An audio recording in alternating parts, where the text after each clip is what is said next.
Hey, what's up YouTube? Today we're going to be doing a Rust and Actix-Web tutorial with the database Postgres. I think that Rust is a very interesting technology. I think it's very fast, probably one of the fastest, if not the fastest programming language out there when it comes to building APIs.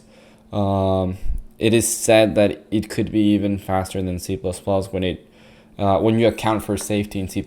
So, I'm not 100% sure about this. I just learned Rust not so long ago, like probably a year ago or so. And I did Actix-Web like also, 3 weeks ago, 2 weeks ago. So I'm not that knowledgeable on Rust, but I do know how to build a very simple API, which I want to show you guys in case you're interested or curious. And yeah, if you're surfing through YouTube and struggle to find tutorials that are easy to follow, like I was, this is the reason why I'm creating this. So yeah, I'm gonna be showing you guys how to build that, and then it's up to you whatever you want to build. So let's go ahead and jump into the tutorial.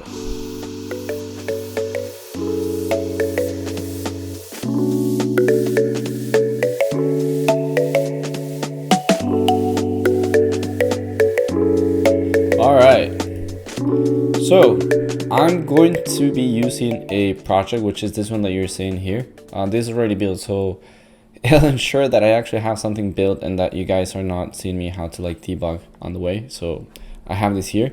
I also want to give a shout out to the person that actually made this possible, or the addition of people. So this is because I want to give credit where it's due. So this is the article that I followed, which is how to build Crud, an API Crud with SQLX. SQLX is the client that we're going to be using, because you can use an ORM, but I opted out, or not opted out, but I opted to use SQLX, which is something that I use also in Golang, rather than using Diesel, which I believe Diesel is a very popular ORM in Rust. So if you guys have any curiosity about like the articles that they have, they're actually really good. And they also have like the authentication, which I'm not gonna do, not today at least. But just so you guys, if you want to go here, if you want to support them, I actually already did, because their tutorials are amazing, or their articles.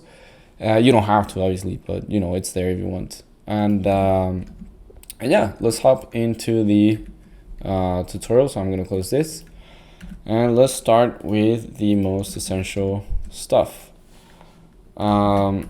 So I'm gonna call this make their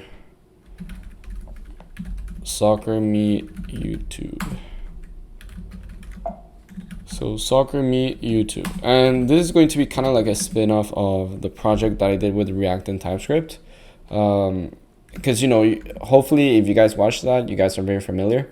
Essentially, we're trying to build or display games of soccer that people can join. This is going to be obviously a very simple dumbed down version, so you guys can like get a good idea in a really short time, even though it may take an hour or so, but still better than 3-4 videos of 2 hours each. So the first thing that we are going to do is create a make file. So I'm gonna go ahead and do touch. Yeah, I guess touch make file. You can also just use the plus here, but also let me make this bigger so you can follow easier. Let me see how it looks on the studio. I feel that this font is too big, but all for the for the ease of use for you guys. Let me know if you can see. I'm running this comment to test. I'm running this other comment to test. Simple function that would be in Go. Func test as string print line test. All right, so I suppose that you guys can see this easily since this is very zoomed in, but I want to ask you if you guys are able to see this put it in the comment section below. I really do care about this because I'd rather record the videos with this amount of zoom. I'd rather that instead of this, but obviously if the majority feels that this is easier to follow, then I'll leave it like that. All right, so I'm just gonna delete everything. Hopefully you guys didn't write that. But okay, let's go ahead and create the make file. So I'm gonna go ahead and copy paste this. I'm also gonna leave the GitHub repo on the comment section. So if you're watching this and you just wanna, you know, clone this, by all means, just clone the GitHub repo and you can get started a lot faster. So we are going to use all this. There you go. And we are going to be using all this tools. Probably I should also, I really don't like hot reload, so I'm going to get rid of that, and this is very important, so this I will comment out. Okay, so okay, so first, well, if you don't have make command, you probably want to install it. So if you go to Homebrew and do install make in Mac OS, there you go. You go to Homebrew, brew, install make, and then you have make. Make is kind of like it's a tooling that enables you to automate a lot of stuff, which I use a lot in Golang. Hopefully you've heard of this before. If not, I'll just do a separate tutorial later, but hopefully it's not too hard. You just do brew, install, make, and then you're able to make use of this make file. So very simple. Actually, we need to start an Actix-Web application. I'm not sure if I can create the directory first. Getting started, cargo new hello world. Okay. Add Actix as a dependency. All right, so we just need to do. Let's do this cargo new. Cargo new soccer meet YouTube. So this is what's cool about the make file. I just do make, and I can even type just in and press tab, and it'll do that for me. I cannot find cargo tunnel. All right, so my mistake. This actually, it's kind of like the create React app where it creates the outer folder too. So actually, let me go ahead and do the following. Let me go to my terminal, and let me zoom this in also. Okay. All right, so I'm actually gonna change directory out. So there we have the soccer meet YouTube. I'm gonna remove everything inside the soccer meet YouTube. That way I can just do cargo new soccer meet YouTube, and that way we will have all the tunnel functionalities and whatnot. Maybe I could have done it manually, but you know, if we can do it easier in that way, why not? So let's open the project there. There you go. We have the get ignore, the tunnel, and the main. So again, yeah, oh well, target, I guess this is by VS, yeah, this is created by VS Code. This is not something that is created by the cargo new. But now then we can go ahead and create in our root path. So here you can do new file or touch or vim, whatever, make file, and then I'm gonna go ahead and copy paste what we have before. So again, this is going to be our install command, and coming in then, okay, cool. There you go. And I don't like the hot reload, so I'm gonna get rid of the hot reload. I don't think it's useful enough to have it, in my opinion, but I don't recommend to do it right now. But if you guys are curious, you can definitely install it later and see how it works. Now here, I can easily go ahead and do make install. And then it's going to install all these things and put them as they should go in the cargo.tunnel instead of you writing those things yourself. Now, cargo add, by the way, you need to install it also in case you get some errors. So you have to install cargo add macOS. Because I remember trying to do cargo add and I couldn't do so report install cargo.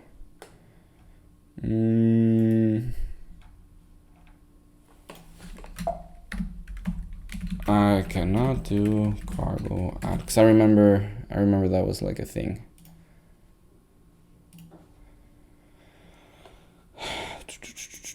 Cargo is a third party. There you go. Cargo edit. So you need to install this cargo edit. So you just go here and do cargo install cargo edit. That's the one that I was looking for. So yeah, make sure that you also have this. I'll put it here. That way you don't have to look around for it if you're looking at the video and you clone this, but you know, just know that you're gonna need this in order to do cargo add. Otherwise, you would have had to have written this manually, and it's a pain. All right, so we have all the dependencies. So now we can go ahead into the main folder. Sorry, main file, and start creating our application. So let me go ahead and do the following. Okay. All right, another thing that I'm going to do, I want to normally I put like, not sensitive stuff, but somewhat sensitive stuff in the make file. I won't do that here because I want you guys to actually have this at hand. So I won't add that into the git ignore, but I will create a .env file. And there I will put obviously everything that I need for my environmental work. So I'm going to create a database, database URL. This is going to be from PostgreSQL. And we're going to create a Docker image. You'll see right now, I'll add the Docker setup in the make file. Localhost, I'm going to put YouTube soccer Rust. Actually, Rust YouTube soccer. There you go. DB. So this is going to be my database where it has the username, the password, and the host. And I don't really care that you guys can see this because, you know, this is just for learning purposes. This is not in production, and it's a Docker image, so I really don't care. JWT secret, I'm just going to put, actually, we're not going to do authentication, so I don't, not today at least. So I don't even need to put those things. What else? env, cargo, to install cargo. Oh, I did add a readme. Install cargo watch, cargo install SQL CLI. That I think we already did here. Install, yep. All right, cool. So that is what we have to do for the .env. We already added to the git ignore, very important. We don't want this to be added to the commit for obvious reasons. What else am I missing before we start? I think I want to complete the make file before I go on into the main file, because with the make file, I'm gonna set up the database and all that good stuff. So build, normally you put the build in the beginning, like the command build. This will build the binaries and whatnot. So cargo build, even though it's really short, but hey, why not? Put it there. Create Docker container. So this is going to be our Postgres container. So I'm gonna say Docker run, and I'm gonna explicitly denote or declare the name of my Docker container. So this is my DB Docker container, and this is a variable, as you can probably guess. So DB Docker container, and there you go. It like auto suggested it. So I can put By the way, this is not the name of the database. This is the name of the container. So I can put Rust YouTube soccer, or I can put just like Rust Rust YouTube soccer Postgres container.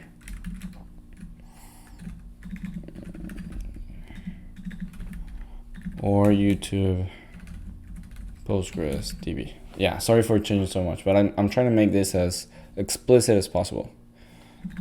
Postgres container, not DB, container. All right, there you go. So let's get rid of this. Okay.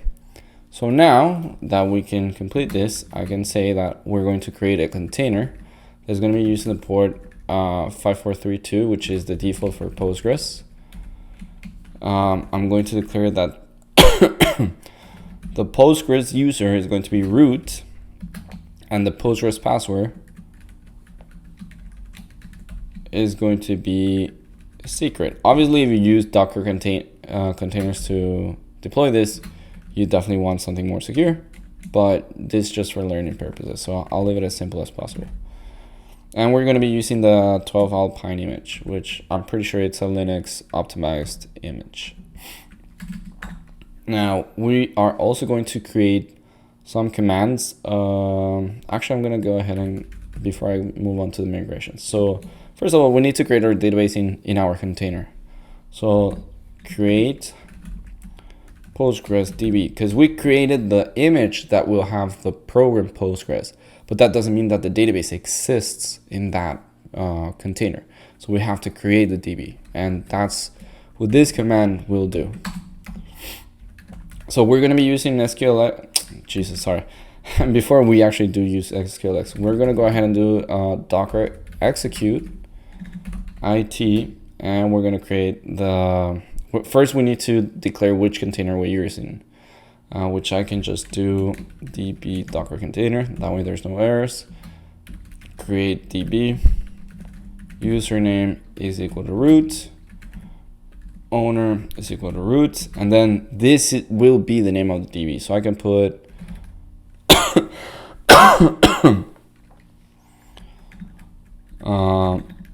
soccer YouTube DB. And I'm not sure if the underscores will give me any trouble. So soccer YouTube DB. How about this? Soccer Rust YTDB. YT for YouTube, of course. All right, so let's leave it like that. So I haven't executed anything. I'm gonna go ahead and do create Docker container. Port is already allocated. So if you get this, meaning probably I already have a Docker image running. So if you get that, I'm also going to show you a command that stops all the containers in case that you may have one running. So very important, I may actually put this even before, that way in the future you don't have any errors. So echo this just to show the message in the command line. Then essentially you do, if there is a certain amount of list or if there's any container running, then echo this, so found and stop containers, and then you just do docker stop for each Docker container. I just call this Docker for each Docker container that you find. Else, if you don't find anything, just say no active container sound and then end. This for bash. So that's all that it's doing. So very easily, I'm going to do make stop containers. And it said found and stop containers, and it stopped the container that it was running. So now I can go ahead and do make create Docker container. YouTube Postgres container username Postgres Alpine. Conflict, the container is already in use by. Okay, so apparently it did run. It's just that like it did create. It's just it was not running because another container was running, but it was created successfully. And I'm gonna go to my Docker desktop if it decides to open. So by the way, Docker desktop, really useful, really recommend it. Normally I'm not a big fan of graphical user interfaces, but this actually is a really good one. So I'm going to sort by name. So YouTube Postgres container. So it is here. It was created successfully. So as you can see, the command did work. Now we're going to go ahead and run the create Postgres DB. So make create Postgres DB. And as you can see, I don't see any errors. It seems that everything went well. See Docker. Oh, I actually did one wrong. I put XC instead of exec. So that's why it's good to read the output exec. Okay. So actually there was errors. It's just, yeah. It's not running. Created. So I think it did create the database. It's just that it's not running. Okay. Let's run it and see if it works. Start Docker DB. So I'm gonna do Docker start DB Docker container. So let's see if we can run that container. And I know that you could easily just press play here and that's done. But I want to make sure that I can do it with a make file, because later we'll just like put a bunch of instructions together and just do make start, and you'll do everything with that single command. So I'm going to do make start Docker DB, and there you go. So it is working. And as you can see here, it's green, so the command is working successfully. Now, this is what I was saying about like putting instructions together. So if I put init or init, I'm just gonna put init docker. This will take the following instructions. It will take first the stop containers. So it'll make sure that if there are any containers running that is not the one that you desire, it'll stop it, or even itself. And then it'll start the Docker DB. So it'll do these two instructions at once just by doing make init docker. And then if you want to do run, which is just cargo run, I guess you can also put this here. The only thing is that, no, I'm actually gonna leave it here. And then let me see if I have a start, like in general, no. So you don't really need to do this, but if you want, you can do start, and then you can put run. Well, you can put init docker and then run. You can do that. And it'll do like whatever is in here and whatever is in those two, etc, etc, etc. But if you only want to run the cargo, you can just do make run. So this, I'm gonna leave it as optional. You guys go ahead and experiment with a make file, but I'm not gonna put it. So I'm just gonna put make run. So it'll compile and run just as if you would type cargo run, which for the first time it takes a while to compile, but once it compiles, the second time is faster. So there you go, we have the hello world. And I know it's a lot of setup, but it's important to have everything running. So there you go, you see how the second time it actually ran faster because everything else was compiled or pre-compiled. So very important to note. And I know that we've taken our sweet time setting this up, but this is paramount so you guys have zero or almost none to zero friction when it comes to developing this. So let's go ahead and now continue with the main file. So what we're going to do with the main file, we're going to do the following. We're going to set up the database. We're going to set up a DB pool. So there's like caching connections, so it's faster. We're going to also declare our routes and our declare cores middleware, and I think that's about it. Oh, and start listening for requests in port, whatever port we choose, port X. All right, so that's what we're going to do. So even though the steps are very minimal, in Rust you have to write a lot to get some stuff done, for better or worse. So yeah, this will be quite involved. So the first thing that I want to do is the following. I am going to create a couple of files to give it a little bit of structure, which, by the way, in the article that was not there, so I had to do it myself, and I didn't know about the mod or the module file, so that also I had to look it for myself. So hopefully you guys are, getting benefit of my interpretation in addition to the tutorial. So yeah, I'm gonna go ahead and create a new file called config, where folder, not file. Or as you can guess there, I'm gonna put all the configuration for a database. Later on, if I decide to do the JWT, I'll put the JWT configuration there too. We're gonna have our models. We're gonna have also our routes.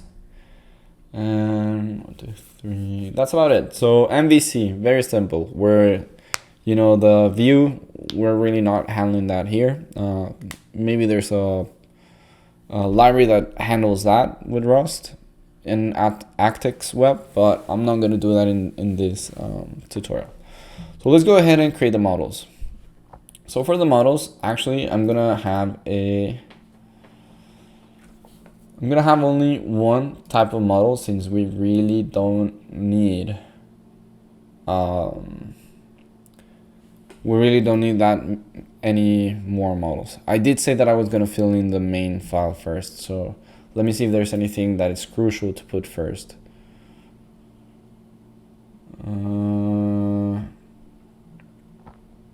All right, I think I can add some stuff before I move on to the models. All right, so let's go ahead, and first we're gonna make use of macros. So this called macro in Rust. Again, I'm not that knowledgeable in Rust. I just, made a few Stack Overflow searches and whatnot, so bear with me. And by the way, if you see a better way of doing things, by all means, please point it out and leave it in the comments. Obviously, I'm pretty sure people are going to be opinionated. People may say like, oh, don't use the folders. I'm going to stick to those because I feel that is an easy way to visualize things. So I'm not going to change that. So even if you comment that, I'm going to leave my folders. But also, by all means, put your opinions and thoughts and whatnot. I'm open to listen to, what the community has to say. So here it is, the setup for the login. So whatever logs that Rust and Actix-Web creates. So if there is a var OS, then probably create a folder called Rust log.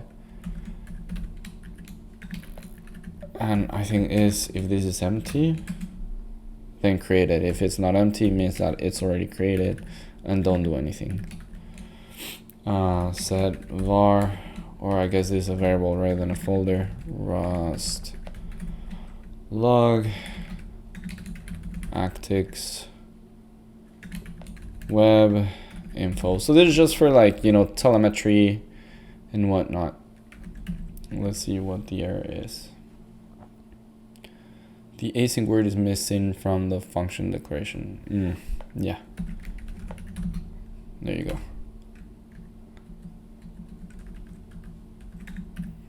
env, okay. We'll probably have to import this. Nope. I'm pretty sure we do. Use Actix-Web. Let's see.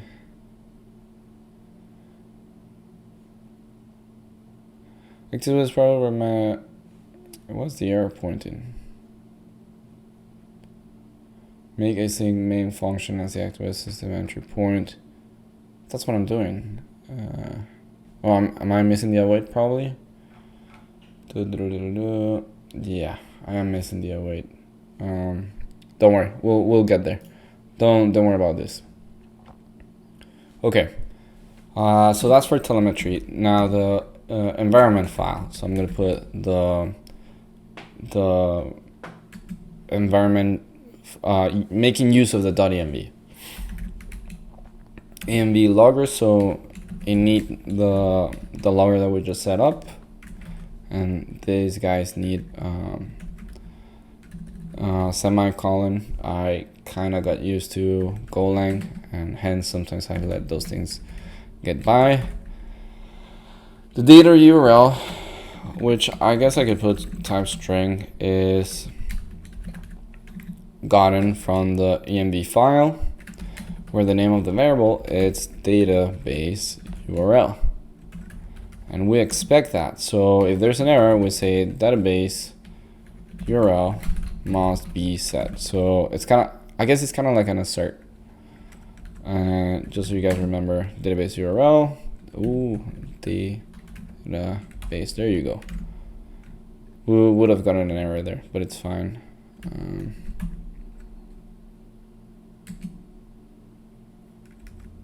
I think this is a capital, no? Wrap in, okay.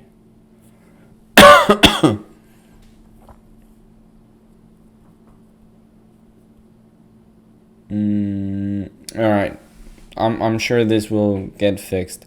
That's the only thing that I don't know that much about Rust, that I get so many errors when I code in this, but do not worry, I have everything already working. So I made sure that it worked before I started this. So we'll make sure that goes away later.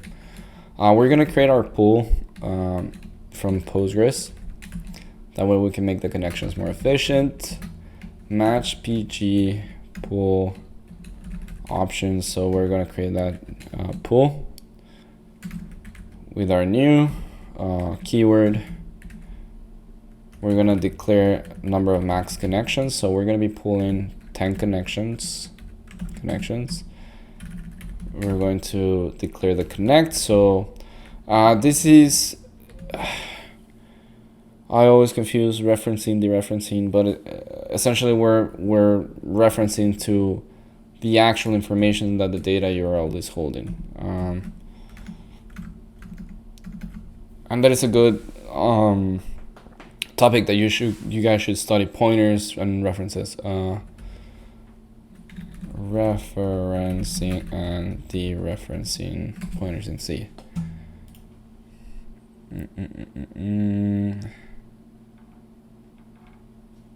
General sense for referencing of pointer is, there you go. So it's referencing, we're referencing this normal variable in here. But please, by all means, do check pointers and references in C. It's very simple to learn, and it's a good thing to learn. Okay, so we have that await, and then we have to do this code block in Rust. Again, I'm new to Rust, but it seems like a normal thing to do, where like you open the code block through the await. I don't know if like this is a thing, but I've seen in the tutorials and whatnot that you know, this code block, that's what this is called. A code block is written like so. So pool, I can put the typing, which is of type pool Postgres. You don't have to write it. It also sometimes is implied, but yeah, I guess if it gives me, yeah, I'll just imply it. Probably this is also giving me, no, that is declared when I did it. Okay, cool. Let's keep on going. So print line. I'm just gonna put a check mark because who doesn't like emojis? Connection to the DB is successful. And then else, this is kind of like a try and catch from JavaScript. And if we have an error, then we're gonna put print line. I don't know why it has the exclamation mark here, but that's a thing. So I'm gonna put like a fire, like everything is burning, it's in flames. Failed to connect to the database. And then here, this is how you do string interpolation or string formatting. So we'll display the error inside of this string. And that goes there too. And then if you know, if it goes wrong, then you exit with a with a 1, which is on bit, meaning it's true that there was an error. I may be wrong the way that I'm explaining that, but normally in C and C++, if everything goes well, you return a 0, meaning there were no errors, so no errors on or no flag.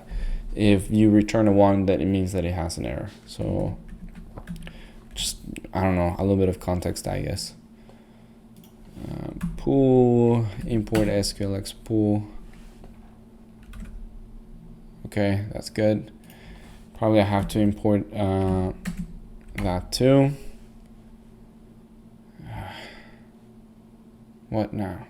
Press the start and output with a new line. Yeah, that's fine. I don't. Oh, I have to return the pool. Duh. Okay. Can I find database URL? Oh, database URL, database, Jesus. So hopefully you guys catch that. They still give me an error. This Ruby. I'm a little bit sick, as you can probably see. Probably missing the .env import. Yeah. It should auto. Okay, no, it doesn't auto import. So I'm gonna say use .env. And I know that this dot is weird. Sometimes you see it with Java when you do like class. I think it's like, sorry, colon class. Or you see it in C++ too. So I guess it's trying to emulate that. I think I've seen it in PHP also. I may be wrong. But yeah, that's just the way Rust does like some extension of importing modules, methods, and whatnot. Again, I'm not that well versed in Rust, so just want to put it out there. Let's also import Actix-Web before it keeps on giving me some errors. Actix-Web, HTTP, and then I'm going to put header.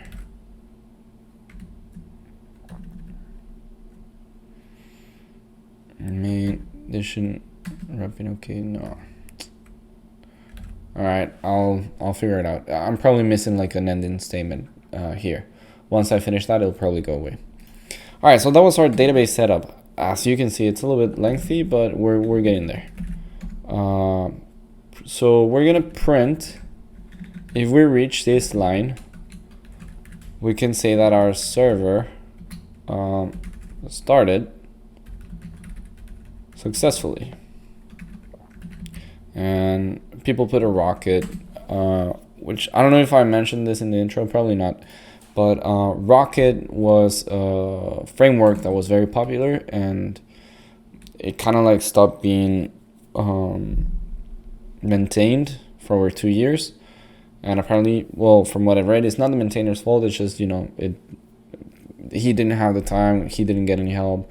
You guys can go ahead and read on Reddit. But Actix-Web took a lot from Rocket, and I think right now, from the last time that I tried it to now, it's a lot better. All right, so we have the HTTP server, I guess, struct. So we're going to create a new struct. We have to put this move. I'm not 100% sure what the move does. If someone knows, go ahead and explain to me by all means. I'm not sure. But I know that we are creating this course, obviously, as you can guess, to have the cross-origin resource sharing. So allowed origin, and I guess since we're doing this all through Postman and whatnot, we really don't need to declare an endpoint. But if you're going to be using a front end, You can either put your front end endpoint, which is the default 3000 for React and whatnot.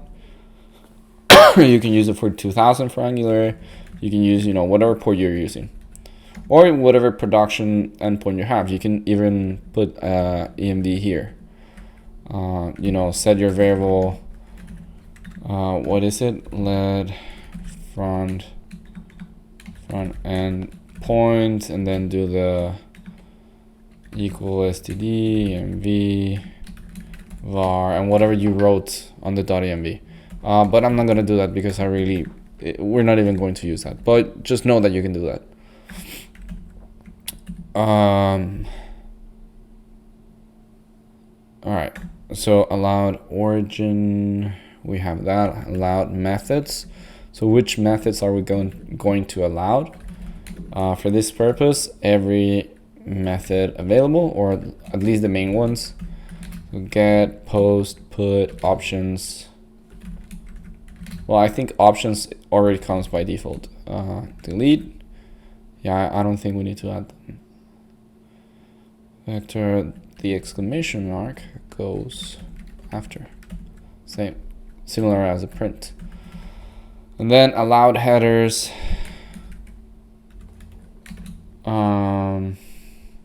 Which will also be a vector, which, by the way, a vector in C++ is the same as an array. Obviously, there's its nuances, but that's what a vector is. In a nutshell, it's just an array. So header, authorization, so content type, authorization, and accept. All right, so we have all those things in place. Supports credentials. All right, so this is the course, the headers, methods. Now we're gonna also make use of the abstract that comes with Actix-Web in order to make sure that it actually runs. Even though we have this here, probably I may want to put it at the bottom. So I may want to put, it's just that I feel that, all right, let's put it at the bottom and see what happens. If I get an error, I get an error, and I'll change it back.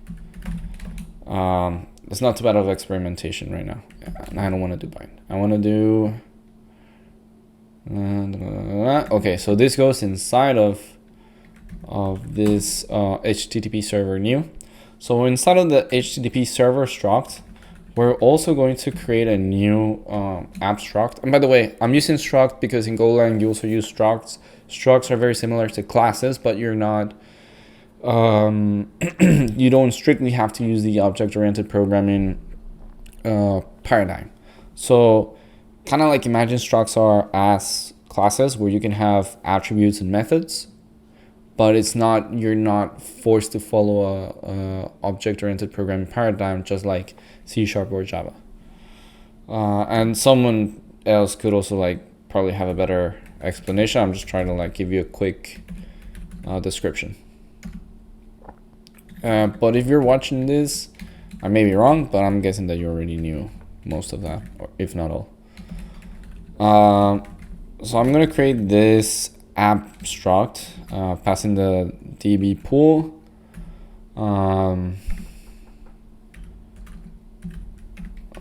So I'm guessing the clone is cloning the pool that I created. That way the app can run. Alright, so service. So we're gonna make use of the health checker handler, which I think also comes from Actix-Web library. Let me double check. Okay, no, so that is my mistake. Whew. Service. In Rust, Actix-Web, services can be either a controller or like a handler, because they're route handlers actually, but people just short them with routes or handlers. So hence the health checker handler. Or you can put multiple routes within a, I guess you can put multiple routes within a service, but what we're going to do is we're going to configure actually. So we're going to make use of the configure keyword and pass also, let me get rid of this, and pass a number of routes, you know, all written within the config file. What this will do is it will modularize our app, and it'll be easier to, in my opinion, to scale it, to build, work with more people, etc. So that's why I'm putting more routes within the config file, which you'll see right now. We're also going to wrap the logger. We're going to use the default. I'm guessing it's the default setup for logger. I'm not 100% sure what the default does, but I'm guessing it's just asking for the default setup for the logger. Now we're going to be using the local host, which is the same as 127.0.0.1, and the port, I actually like the 8080 instead of the 8000, so I'm going to leave it like that. So this, I'm not sure. So actually I have it on my notes like so. I'm not sure why we need to do the double parentheses. It looks redundant. Probably somebody that does Rust will tell me why it may be needed, but let's try it like that. Oh, wait. Okay, so let's get rid of the errors. Oh my god.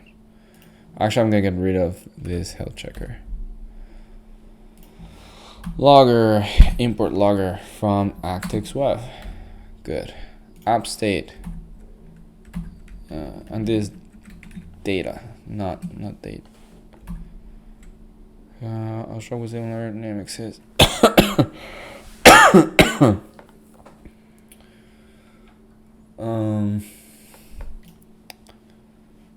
Data. Yeah, that should come by default with Actix-Web.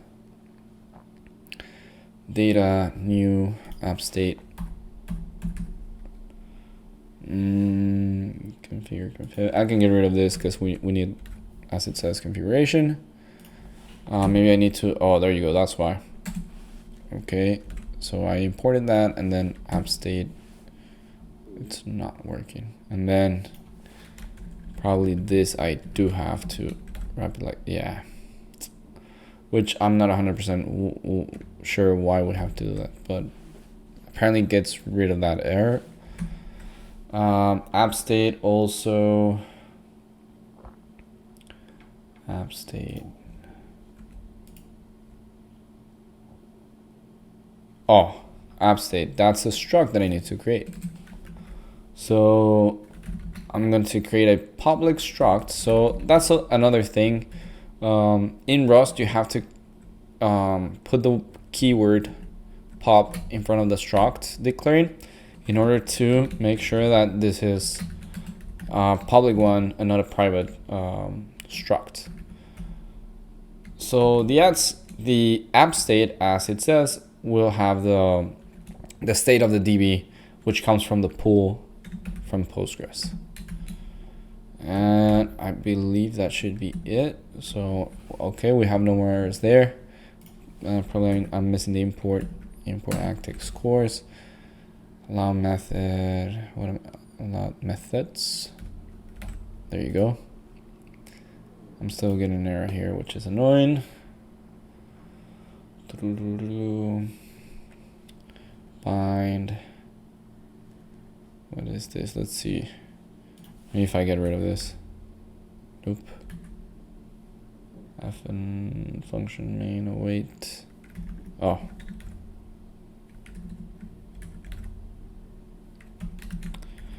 Yeah, so I probably should print if there's like a print. No.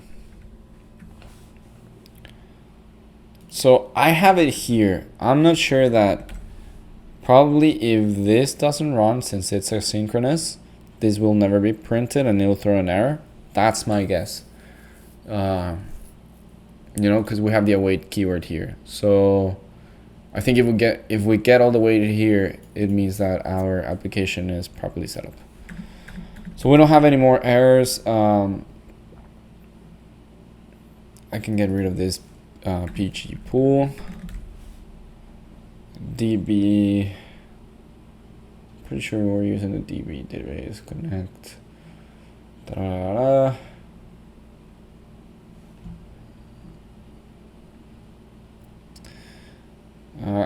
I'm concerned because I have this yellow line that says none in use. DB is never right, yeah. But I'm pretty sure I'm using DB somewhere here. In the app new, yeah, here. I'm gonna leave it like that. I think it's just VS Code acting up and not actually an error from my part. So I don't have any error. So if I do make run, I should be able to, even though it has like this warning. Okay. Failed to connect to the database, PG, the message database, Rust YouTube does not exist.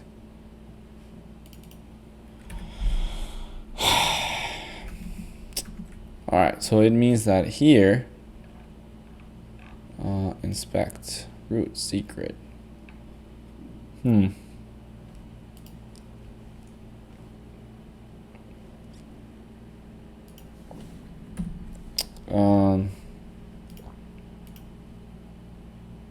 Oh, because I call this different compared to the make file probably.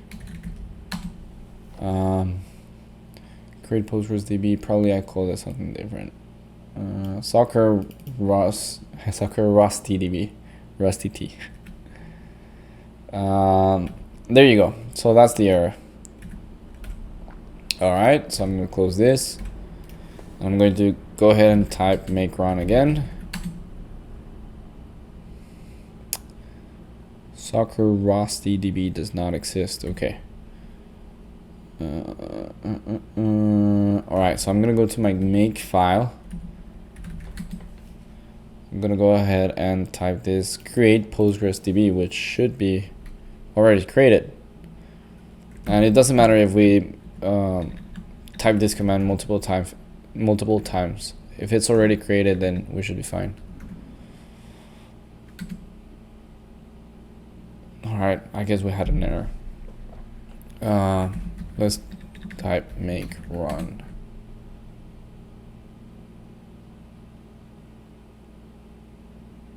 Server started successfully, and then custom kind other error cannot start server service. Okay, connection. Well, at least we had a connection to DB successful, and their server started successfully. This maybe because we don't have any routes, there's nothing to serve, right? We don't have any service, we don't have any routes configured, so maybe that's why this is giving us an error. So now it's important that we create some routes and some models. Before I go ahead into the model creation, I'm gonna go ahead and create a route or a service. I'm just gonna call it route. So this will be our health route.rs. And this is just a health checker type of route. So this is going to be of type get request. And this is going to be our endpoint. So API health checker. And then here I can do public async EFN for function.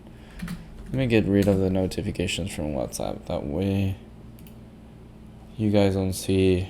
I find it a little bit disturbing, like, you know, the flow. So I'm gonna, there you go. So we shouldn't be seeing those notifications. All right, so function health checker handler.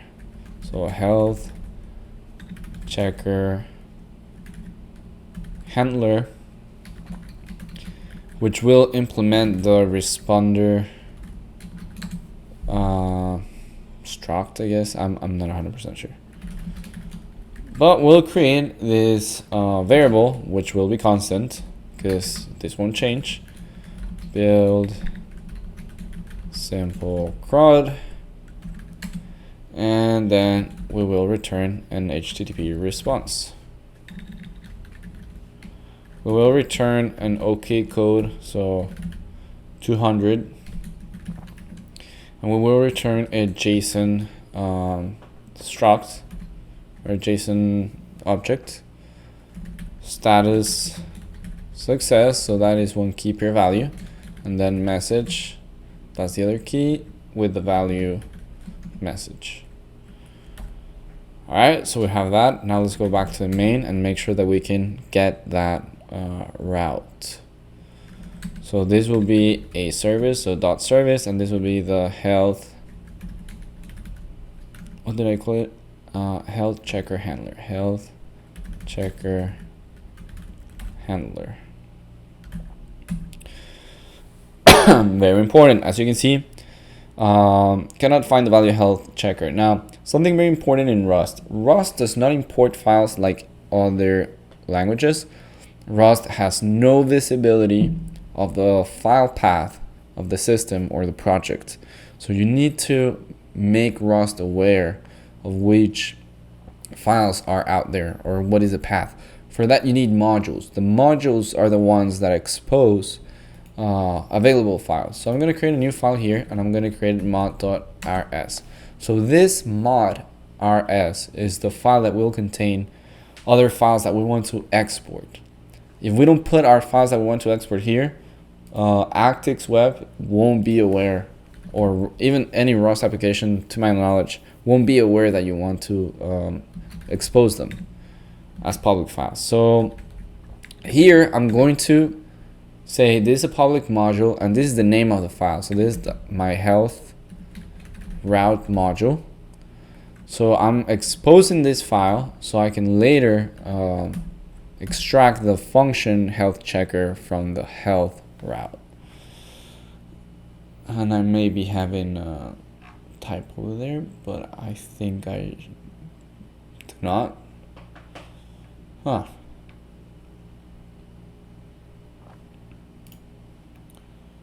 API health checker, public async health checker.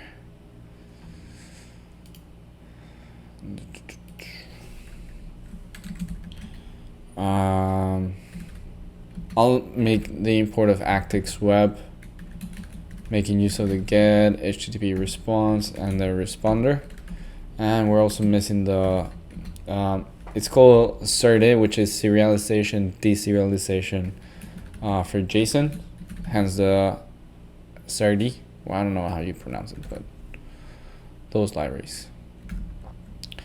So now that this gave me an error, I believe I can do health checker, no, health route. Or maybe I need to put use here.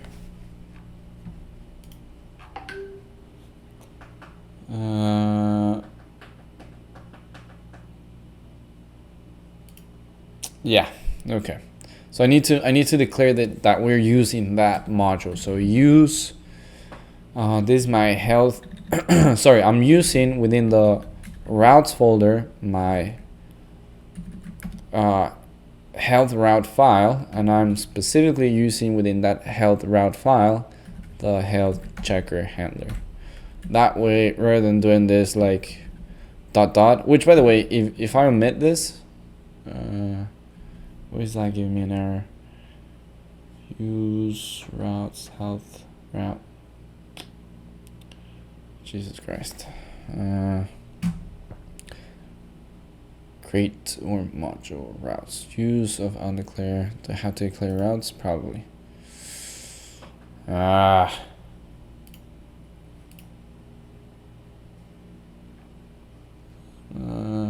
Main.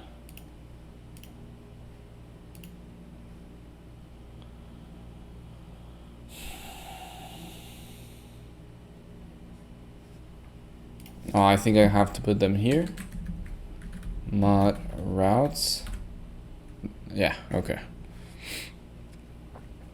So, by the way, you can do it two ways. You can leave it like that, health route, and then I can go ahead and leave it like that, and see there's no more errors here. Let's try to make sure that nothing breaks. Jesus, okay. So,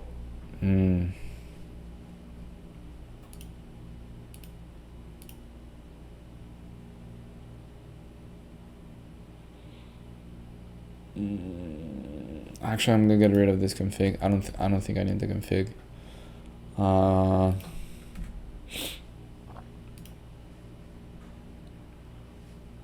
I probably have a typo.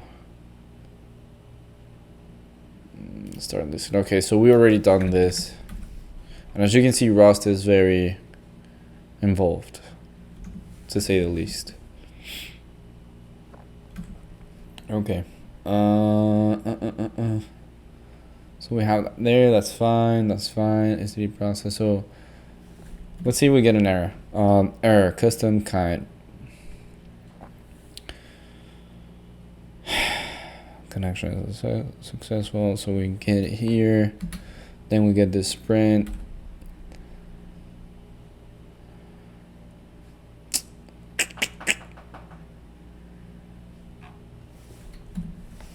I'm pretty sure it has to do something with this.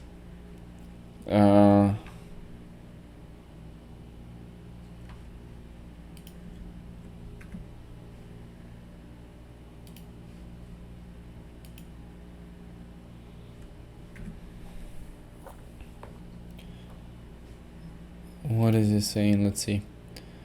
Field in this struct. Original.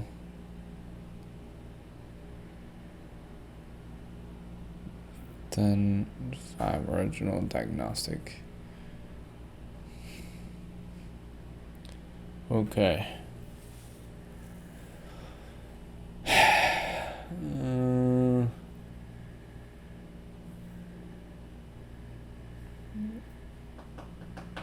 Sometimes imports can get you too. Let me see if I have anything in models. I don't think so, but I'm options for not. Let's see. Wow. Okay, you probably catch this. You probably saw this before, so if you probably saw this, I had that. Jesus, the smallest mistake. Wow. If you probably had that, let's see. Maybe that's the error. There you go. So that was that. That was that. Jesus, I had to semicolons, and that was the thing was that was making the app break. So now it works. So let's go ahead and test it. This HTTP localhost, HTTP localhost 8080, and then this health checker is /API/health checker. Now I'm actually I actually rather omit this and put it as an import. So here, you know where it says qualify? No.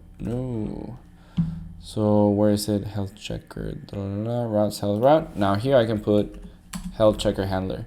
So I rather put it here, that way this is a little bit neater.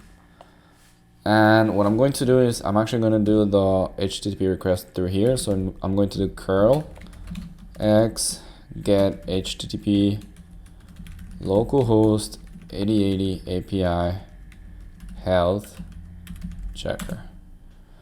So message build simple crud static. I need to change that for an S. Success. So it works, and you can even do. I think it's JSON pretty print. Well, it's only one line, so it doesn't do anything. But I'm gonna exit this. As you can see here, you can see which endpoints are being reached. So Actix-Web has this by default, which I think is amazing.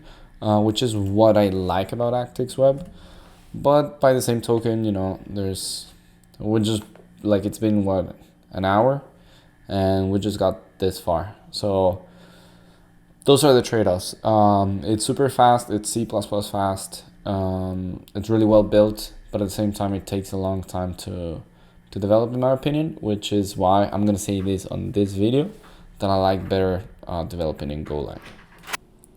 All right. So let's go ahead and let's start creating the other routes, and let's start creating the models that we're gonna need to make this application work, which is the game models. So this will actually be, mean, we can leave it as game, but if we have game routes, well, yeah, I'll leave it as game.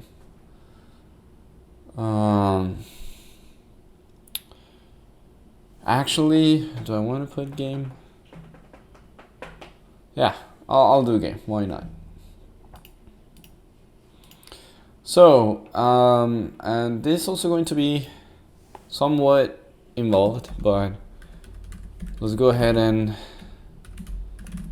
go through it so we can have all the models needed. And you'll see what I mean by all the models. It's not like we only create one. You'll see this area. You'll see how many models we need to create.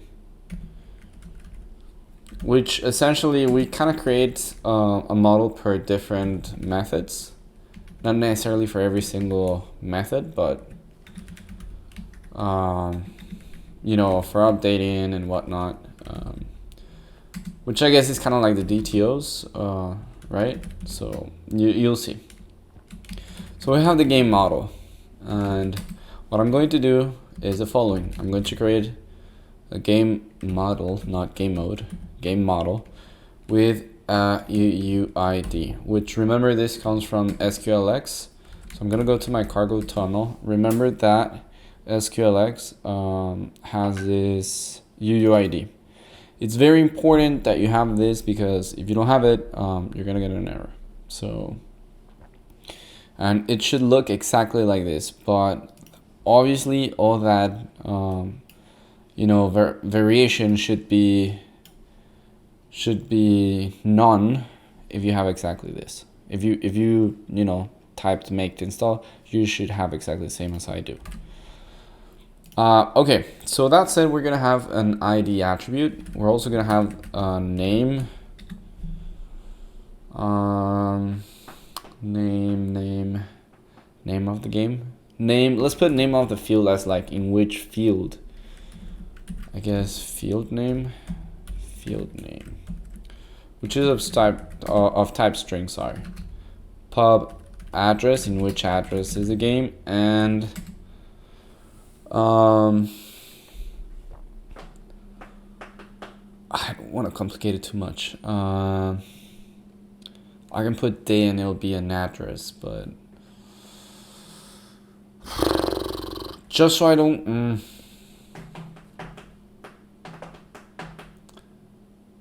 I'm trying to think if I okay, let's try this. If it gives me a trouble, then I'll just delete it and add name as a string. I mean, add day as a string. But I should be having no problem, I believe, with this.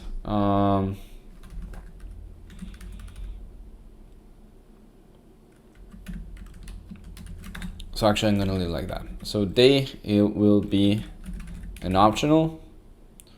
Actually, this won't be optional. We have to have a day. I'm gonna put date. Chrono, date time, chrono, UTC.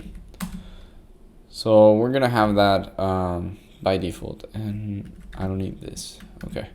Now we are going to have the created at, which is, you know, miscellaneous, but very needed and useful whenever you have a application. Also of type datetime, the datetime type of UTC specifically. And lastly, I'm actually gonna copy this and call it updated at. So I actually have a couple of, I have serialization, so I have serialization, deserialization, then rename.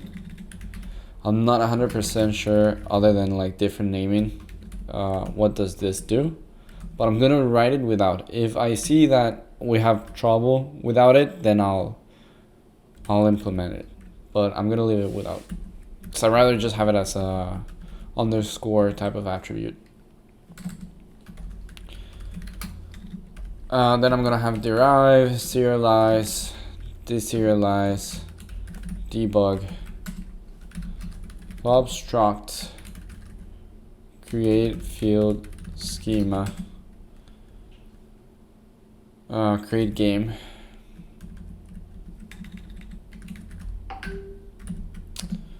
Struct create game schema. So same thing. I'm actually gonna make use of this right here, and this will be the schema that we're going to use in order to create a field, because the UID will be automatically created, and the created at and updated at will also be automatically created by the system. So we're gonna leave it like that. Then we have an update schema.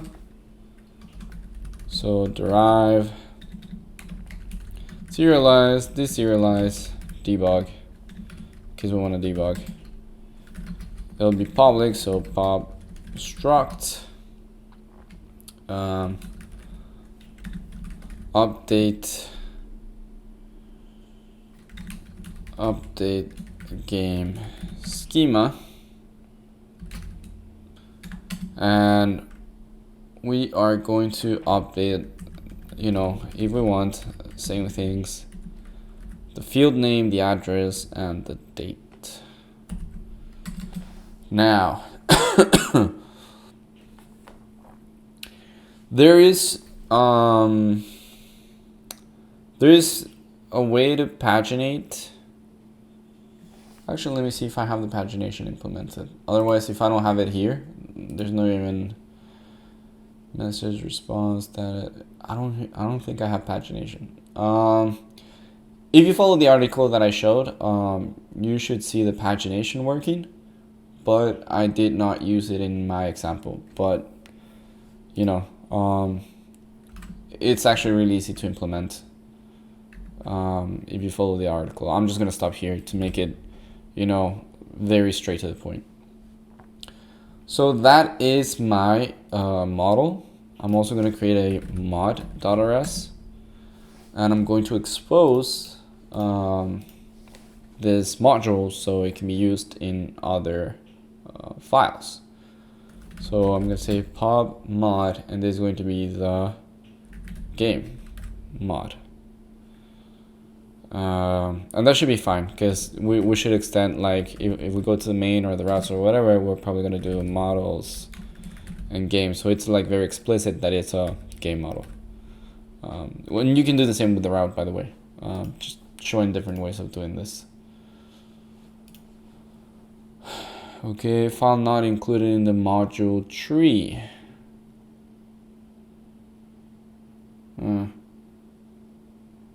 Field model. I guess that there's like no usage of this yet, but we'll get there. Give me 1 second. All right. So let's go ahead and let's go to the routes. So I'm gonna create a config file in the route. So file new config, and let's actually not forget about the extension, very important. Use Actix-Web, and let's extend the web functionality.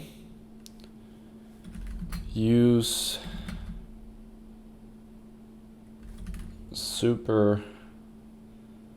I know that super is like the parent class when it comes to OOP. In this case, I'm not 100% sure, I'll be honest. But I guess we are extending in the superior file, or the parent file, which in this case will be the, we haven't created it, but it will be the game route. So I guess I'll put game. And then we'll extend the methods. Actually, we may get an error here.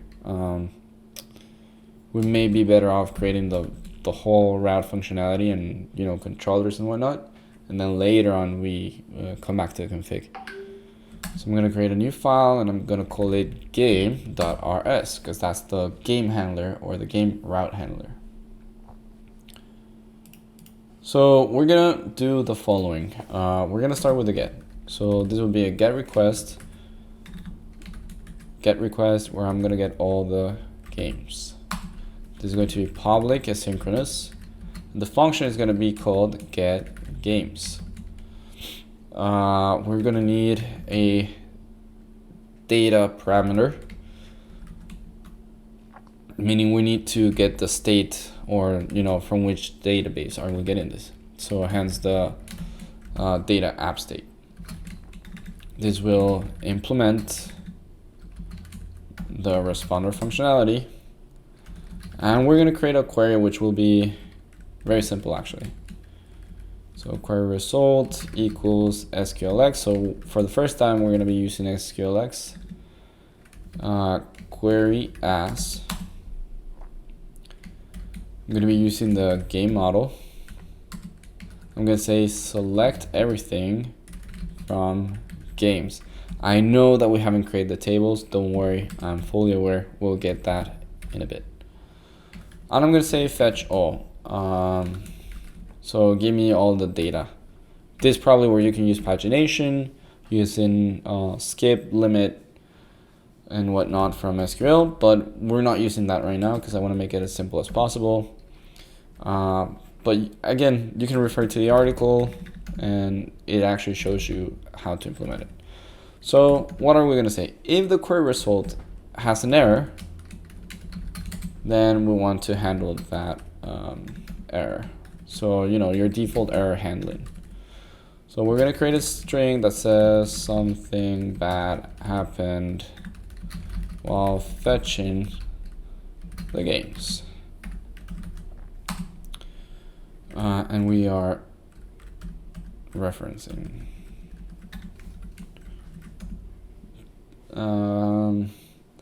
Correct me if I'm wrong, but the referencing is when you're like using a pointer's value. Jesus, I need to go through this. But yeah, I believe it's referencing. Again, I know I have to do my own re-study of those terms. So we're gonna send a response with an internal server error code. Right? So if we weren't able to return that, we're gonna say, hey, there was an error from our part, or at least from the server, where the status is error probably. Yeah. And the message we're going to, and this is the key, and the value will be the message. There you go.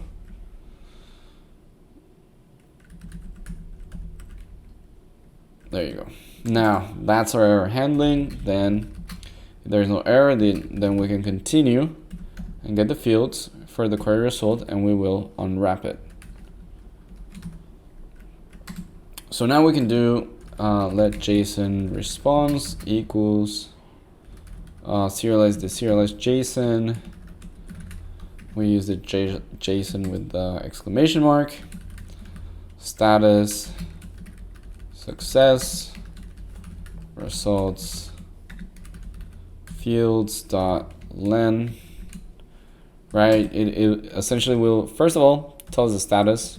What are the number of games. So that will give us, and this is, I don't know why I put fields. I am following my notes and I should be aware of this. So this is games. There you go. Otherwise fields doesn't make sense. And then we have the games array of data. There you go. And then once we have this, then we can go ahead and return an HTTP response of 200, which is an okay. Server error is 500, by the way. 400 is not found. 404 I think is unauthorized. 300 is redirect. And yeah, I need to I need to remember the other ones, but I think those are like the main ones. Okay, so we have now one route. Let's make sure that we can, well, actually, probably I want to get the create. That way you guys can see the creation and the get. Let's see where we have the post. Fields. All right, let's go ahead and create the post. Oof. Okay, so post, games, game. This will be also synchronous, create game, then we will need the body, which will probably come as a JSON content type. So create game schema, we will be using that data that is the context, or the app state or the DB state. And then we can go ahead and implement the responder functionality. So let query result will equal to SQLX query as, and then we are going to go ahead and do the same thing. Game model, I have it in lowercase, but I'll put it in uppercase. I know some people have some gripes with this. Insert into games, and we're gonna use, I need to game models, there you go. This will be challenging, I think, because we'll see. Hopefully not. So we have field name, we have address, date, and then for values we have 3. 1, 2, 3. Returning star, meaning returning everything. Let me close this right now. This too. Okay. So we have body dot field name to string.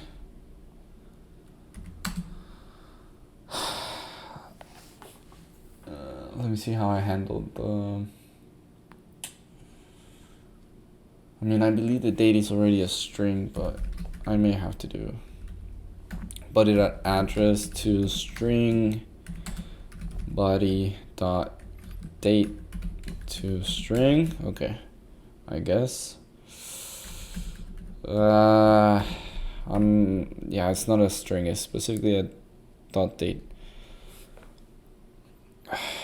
I think I'm adding too much complexity, and it will take too much time to fix it. I know that I can fix it, but on my own, and I don't want you guys to see me spending a lot of time checking oh, this will work, this won't work. So I'm just gonna make it type string. Yeah, I'm sorry, I could make it type date, but I haven't done this in my notes, so it's to the expense of you guys seeing me doing this, and I'd rather not spend that much time figuring this out while I record. But obviously, it's just trial and error. Yeah, so I'm just gonna for the sake of a tutorial, I'm gonna go through the easy route in this case. Config, okay. So this would be day, and then to string. We can even put date, and it'll be the date and time, but I'll leave it as day.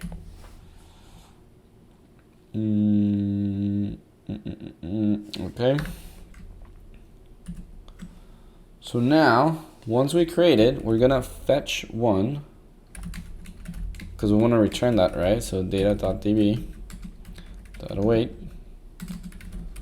match query. So match query result, and then we do our error handling, but we're gonna do it in a type of try catch, which in this case the try catch is kind of like okay and error. So game, and I don't know if I said field, but I meant game. So okay, game let game response equals serialize the serialized JSON status success data serialize the serialized JSON field again. It's a game.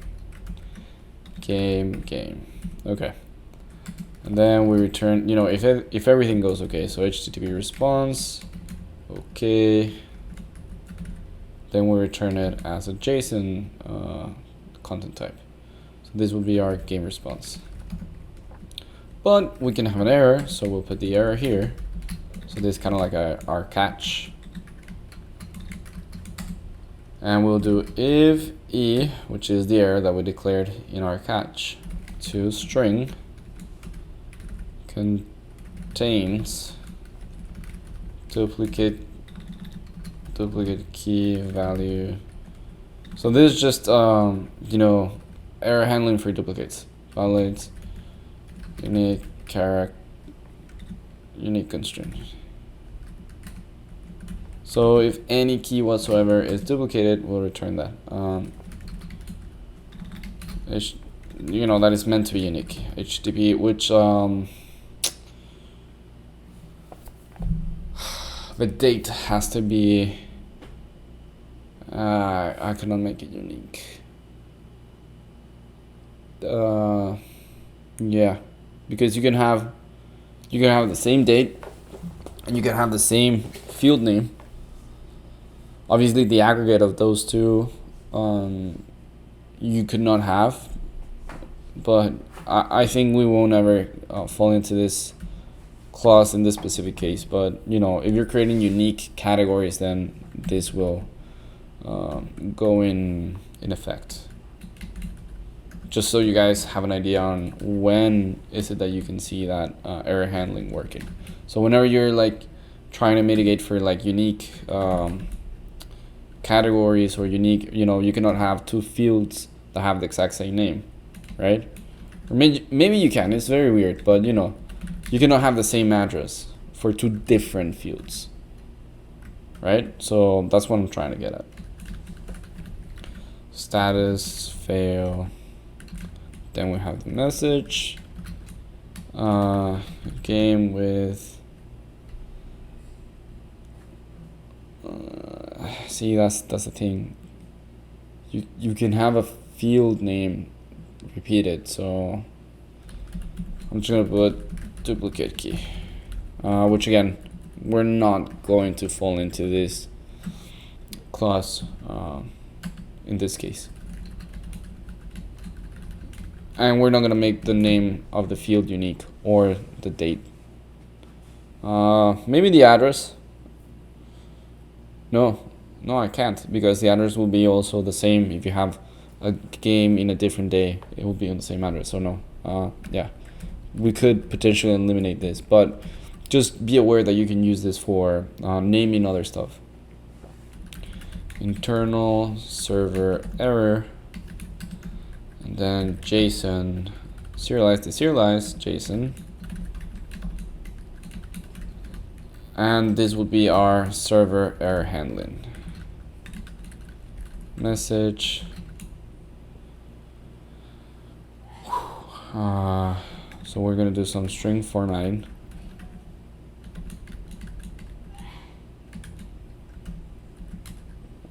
Okay, we have that, and then we'll pass the error message. And there you go. That is our create game method.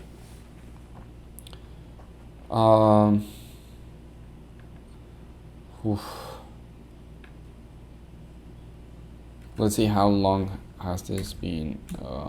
An hour 30. Okay, so we have the update, we have the get by ID.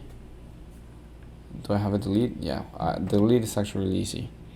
You know what, let's get everything out of the way. Yeah, let's just get all the methods out of the way. That way you guys have a complete CRUD. Otherwise, you know, it would be annoying that you came for a full CRUD and then you don't get to see a full CRUD. So game ID, very similar to, you know, multiple frameworks with different languages on how you like specify the ID. So async fn get game by ID. We're gonna need a path, web path, meaning we're gonna get the UUID from the URL path. UUID. We also need the data parameter, which is the DB itself. So data app state implement responder, And then same thing, let game ID. We'll get that from the URL. So path into inner, and then let query result equal to SQLX query as, and then we'll do this, actually pretty short, game model, and then select all from games where ID is equal to the ID parameter, where this parameter, the one, is the game ID. There you go. So we want to fetch one, which will be referencing the data DB from our parameter. And since this is asynchronous, we'll await. And I probably don't have to put the semicolon here. Once I have the await, then I want to do more error handling. So we'll do the match query result. And in this code block, do our try catch, which is okay, game. So if everything is okay, then we'll have a game response equal to our serialized and serialized JSON, status, success, data, serialized and serialized JSON, and we have, you know, the functionality. Then we have our game equal to the game that is passed on here, declared here. And then we just return the HTTP response okay, which is 200. Game, and we pass the game response.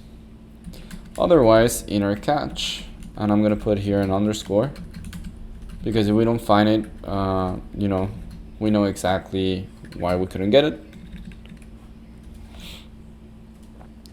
So just 1 second. I just had to get something. Okay.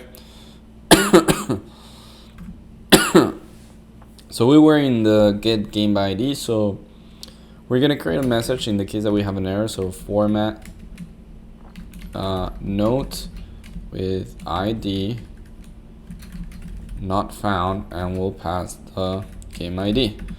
So that ID was not found.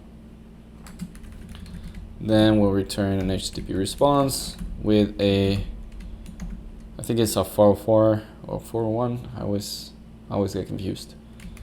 Not found. I think it's, I'm curious. Not found HTTP code. Yeah, 404. I should know that. Anyway, so we'll return probably a 404. No, probably we will. JSON, and then status fail, and message will pass the message as a value for the key value pair. And that's it. That is our get by ID. Now let's go ahead and create the update, which is kind of like the most elaborate one, but once we get that done, then the delete is actually really easy. So let's go ahead and finish the put. So put games game. We also need the ID in order to know which one we're updating.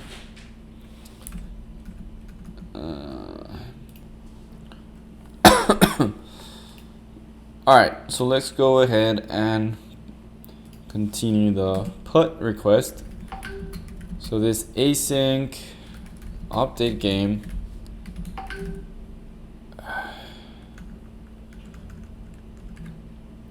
we're gonna make use of the path to get the ID, very similar to the get game by ID. So path UUID, and we need to put the type like so. There you go. Data, you already know this. This is the data from the database. So data app state body. So what are we actually updating? So web JSON update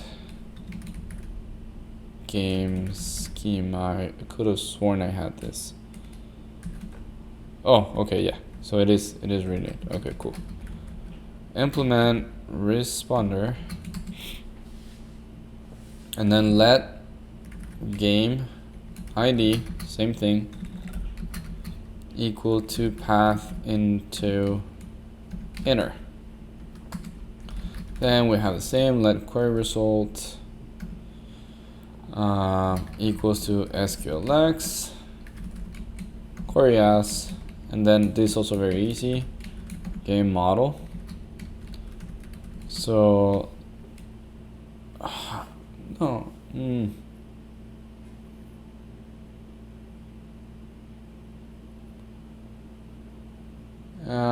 okay, so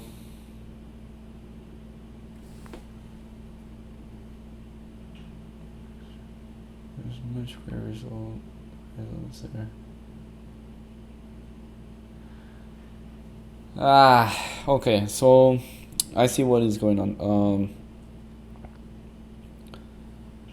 We can do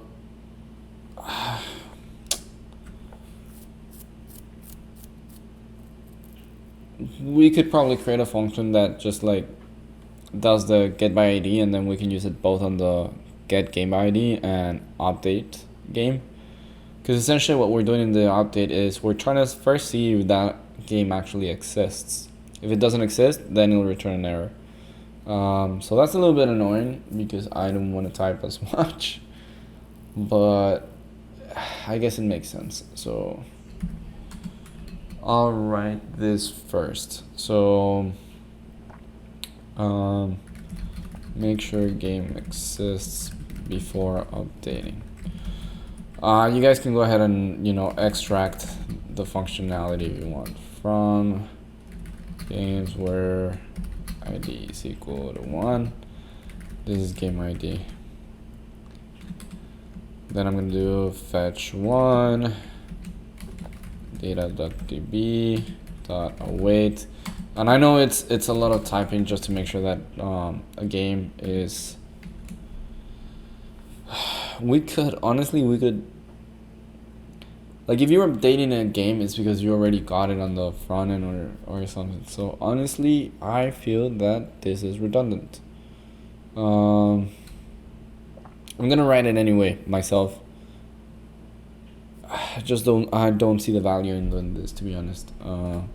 Like if you're already updating a game,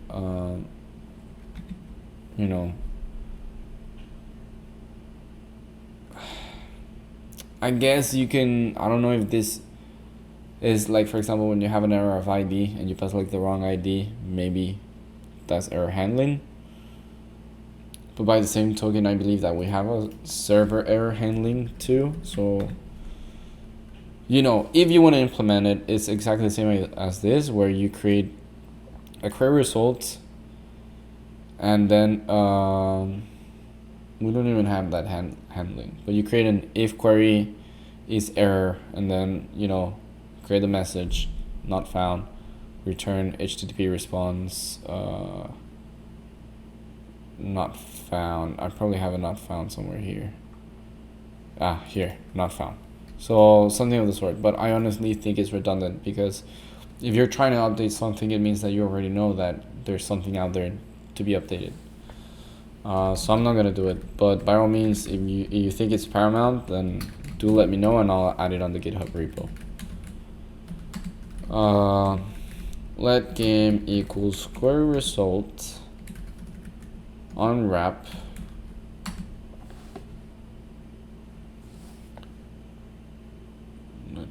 query result unwrap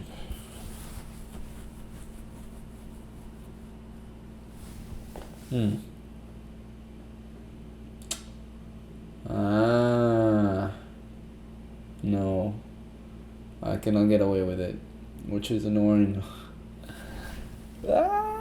I cannot get away with it because we're gonna reference it. We're gonna reference that. We're gonna save it into a struct, and then so as annoying as it is, the way that I'm doing it, we will have to,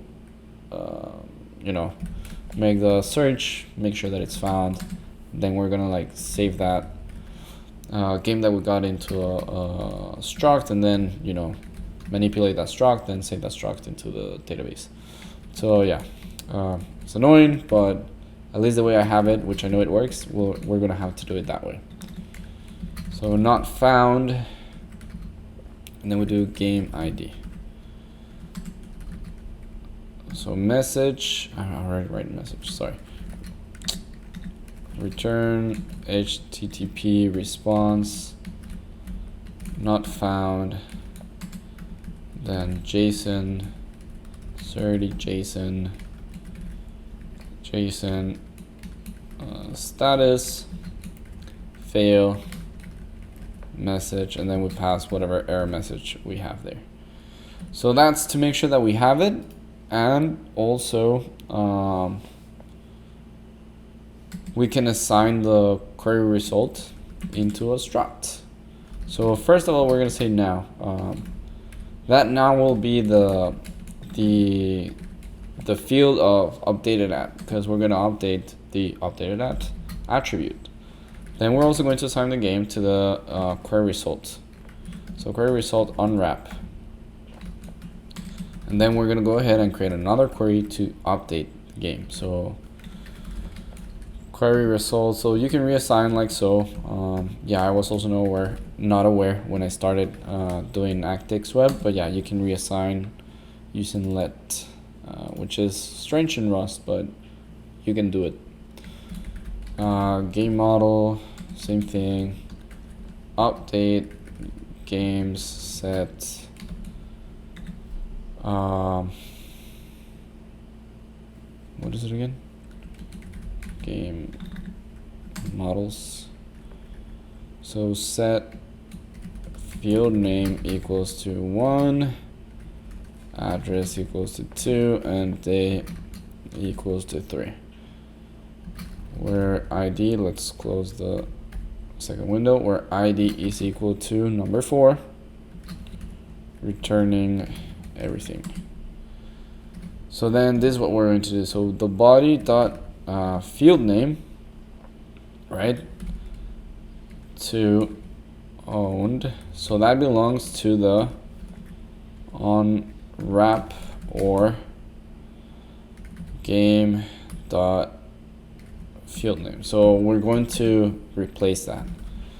Body dot address, same thing, to owned dot unwrap. So it's like a very neat way of making sure that the updates are done properly. Game dot address. Then I could do this and just say day. Then we're gonna pass the updated at with now, right? So I need to actually do that. So updated at, otherwise I'm gonna get an error. That's 4, and then where the ID, that's the 5th argument. Okay, so now and then game ID. That's the last argument that I'm missing. And then same thing, fetch 1, data.db, await with the dot, of course. And then the last thing that we need to do is a try catch, and then we're done. So match query result, okay, game, let game response is equal to serialize the serialized JSON with the exclamation mark, state, success, data, serialize the serialize, and then we're gonna do the response if all goes well, which is the game, and we'll pass the game, which is whatever the query result returns if it is okay. And we will also return a status code of 200. Actually, no. It shouldn't be okay. It should be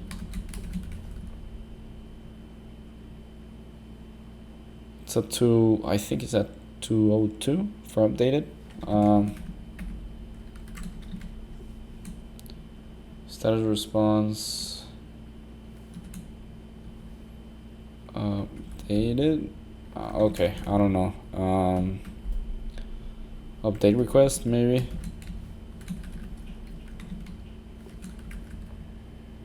Yeah, I don't know. You guys can look for it, but I believe status code should be 201 is creation, 202 is update, 203 is successful deletion. So yeah, just so you guys have a reference. So JSON, what am I doing? We don't need to interpolate. Game response. Okay, now if we have an error, then we will return a bad request status code. So let message equals format. So I believe the exclamation mark is every time you're dealing with a string. Note with ID not found, game ID. So that's in case that we didn't find that. HTTP response not found. So that's 404. Could also be a server error, but I'm gonna leave it like that. You could probably add the server error handling too. Status fail message found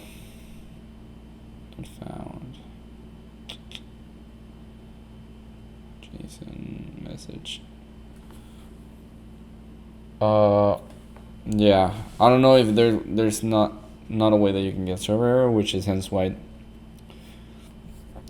in the tutorial that I mean the article that I'm following, it's not handling an internal server error. I believe you could, so I believe you can add it. So it's an E. You can add like if E dot to string, then you know. But anyway, let's go ahead and create the last one, which is the delete, and then we're done with all the methods, and then we can go ahead and create the database and all that good stuff. Why put game fields? Jesus, games, game ID, boom. All right. So async fn delete game, where I need the path of the URL, so that's from the web. Struct, I guess. Yeah, struct UUID data web data app state implement responder. There you go. Let game ID is equal to path dot into inner, so that's how we get the ID. Then let rows affected. This is actually really quick, so this will take no time. Query delete from games. I don't know if the from should be uppercase, but where or the where, I think the where should be uppercased. I don't know, I always get confused. And then I put in game ID. Some people are very conspicuous about how these things are written, so I'll write it with, you know, the proper uppercase and lowercase, but they're not case sensitive, so you can just put everything lowercase. But I guess visually it's easier, you know, when you have the keywords uppercased. So I'm going to unwrap the response, and we should get the number of rows affected, which should be 1, right? Because we're deleting only 1. So if rows affected are equal to 0, means there's an error. So let message equals, because we should have at least 1 row affected. So format note with ID. This is not note, should be game. There you go. Game with ID. By the way, I changed wherever I had note, it's game. So just so you guys are aware. So game with ID not found. Game ID. So also, you know, error management. Return HTTP response not found. Then JSON. And then we're gonna return the JSON content type with a key value pair of status fail. And the message, whatever message we get from that error from the rows affected.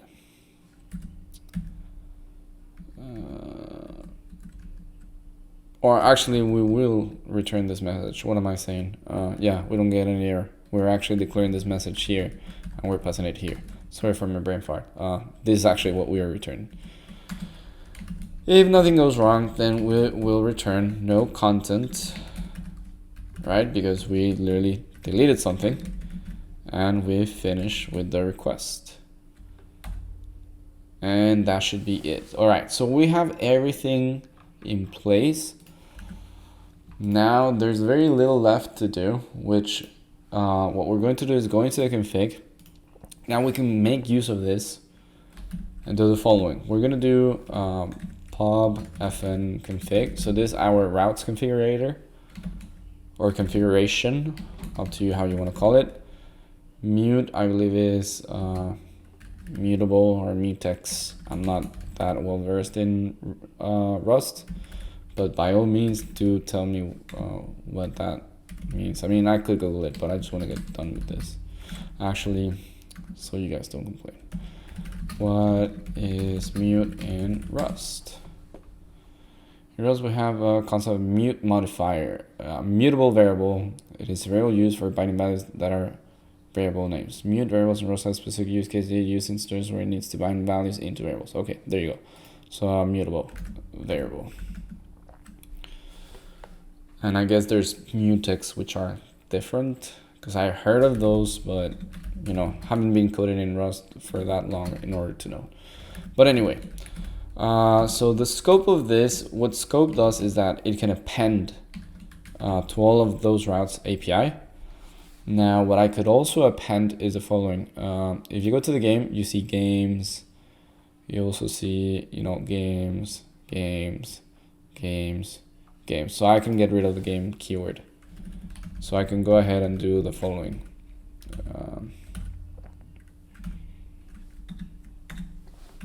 All right, so now it's just, this should be just a /game/game/ID.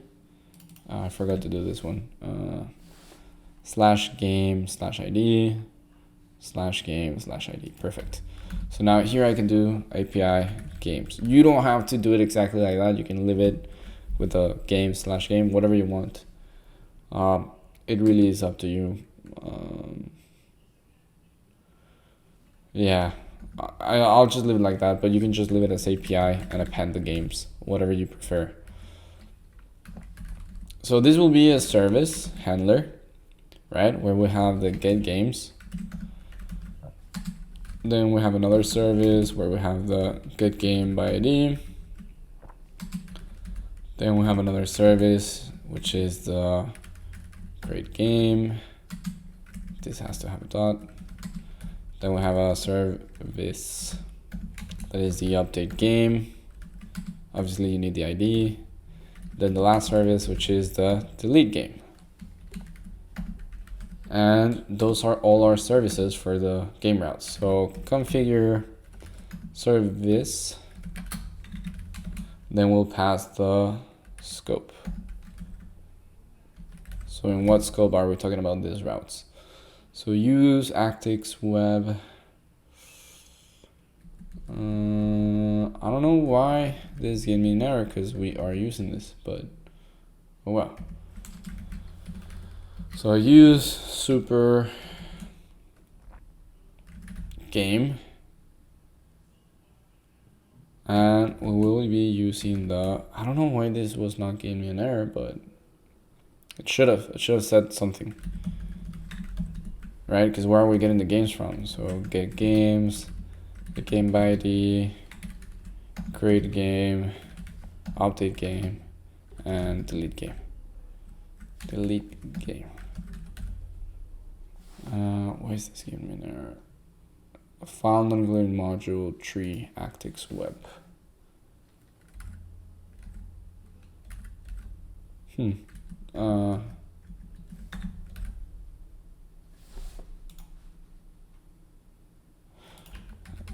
Yeah, probably I still need to include it, so I'll just leave it there.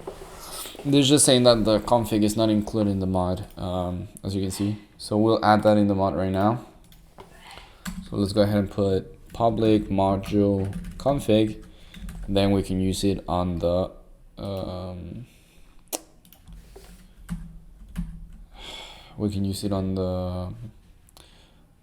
main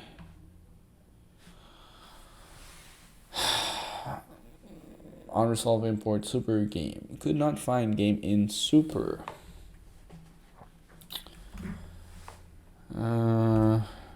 Why is this happening?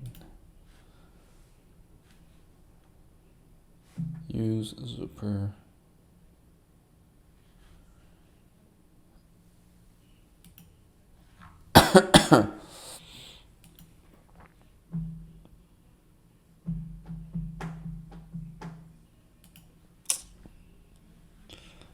Maybe I'm missing something in the auto import. I'm gonna go to my game route. Yeah, I have 0 imports for the libraries. I don't know why it's not. Normally I have the auto import, so whatever. We'll type it manually. It's a little bit annoying because it should have the auto import, but it's fine. So we should have the this from the game model.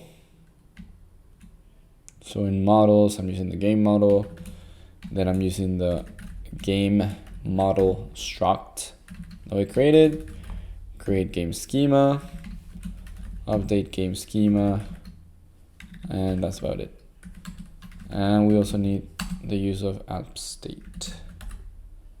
All right, so that's one thing. Then the other one is the use of Actix-Web, obviously, because we need all that functionality that comes with Actix-Web, which is the get, post, put, and delete.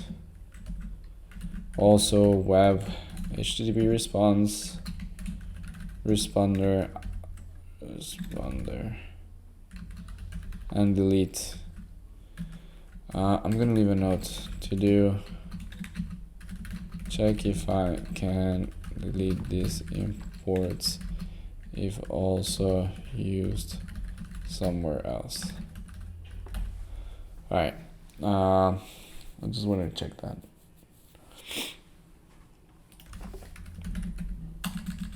Okay, so I'm not using chrono.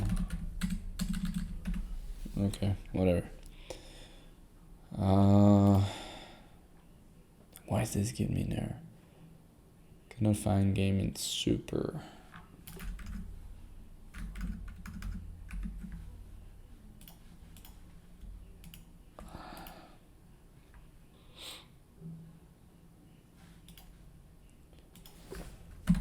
Did I forget about it here?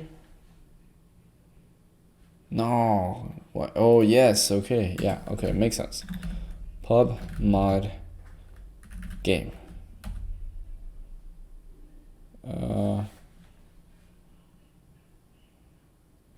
Yeah. Jesus.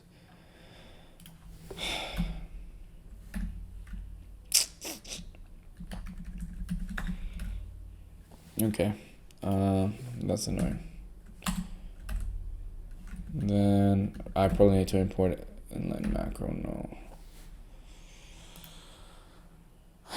But at least it's working now, so let's see that. Get async game model, select from games, db. Oh wait, where's this game in there? Error return from the relation. Games does not exist.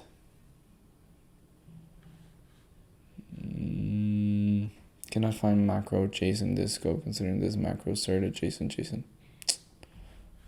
Really, I missed this. Yeah. Okay. So what this is saying is create game schema. Let's import that. Okay, no. What this is saying is that this can actually access our database and make sure that there's something in there. And since we haven't created the tables and whatnot, this is giving me error saying like, oh, by the way, there's no games table. So that's what's going on. So this will go away once we create the tables.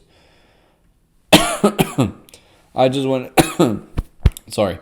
I just wanted to have everything ready before we moved on to the creation of the tables. So that is ready. This is fine. Then we can go into the main model.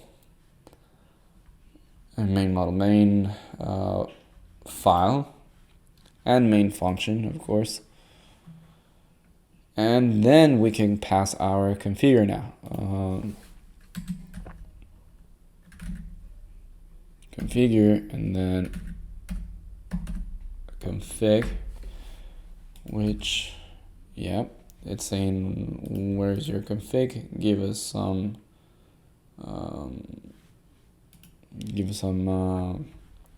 context where you're getting that config from. So what I'm going to do is the following. Mod routes, mod model, nope. Use create routes config. No.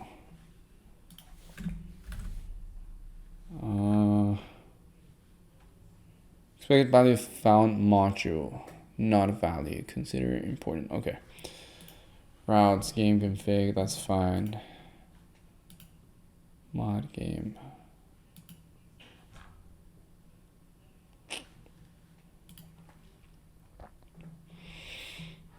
Maybe I'm missing something here too. I have a feeling.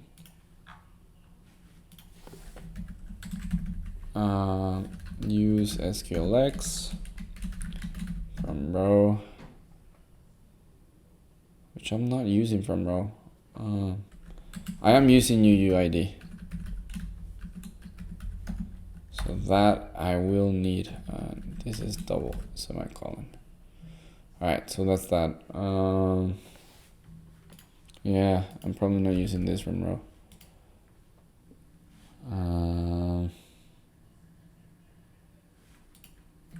Do I have serialize? Yes, I do. So I need to import that. Use serialize, deserialize, and those methods deserialize,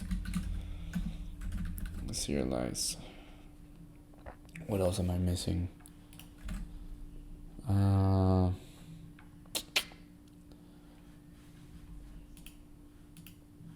Okay, this is because I don't have the config, but configure. Let's see, what did I put? Actix-Web superfield route game get games. That's fine. Pop fn config mute web service config. Let's scope config service scope. That's fine. Mod config. I don't know if like changing this, yeah, doesn't make a difference.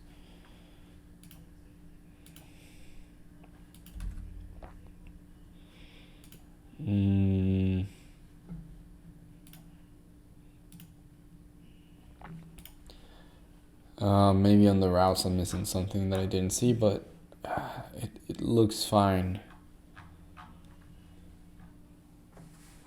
Yeah, I have the Actix-Web, the crate.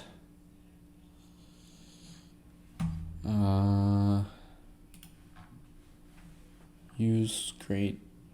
Oh, I'm missing the models. Yeah, I'm missing the models. Okay, so just so you guys have context what I did, I added let me backspace and see what I added. Okay, so there's the config, and then so we don't have the models here, so I added the models there, and also I added the so this braces right here. The game is actually not needed. You'll see I deleted that, but I added the config. So that's about it. And then I'm not sure if there was something else here, but that's how like I fixed the error from here from the main. So that's one thing. Also, so I added this imports. So I had actually an error. It says well, now it's corrected, but this realize, okay, maybe it was not in here. So I added this, so that's also fixed. This I was just checking, and then the last one to fix is this one, which this one is the last one that I think. No, I'm staying in the root. All right, so let's go to our game routes.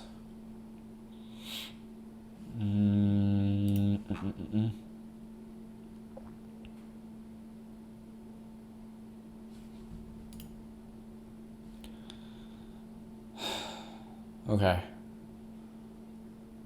Game model, schemas.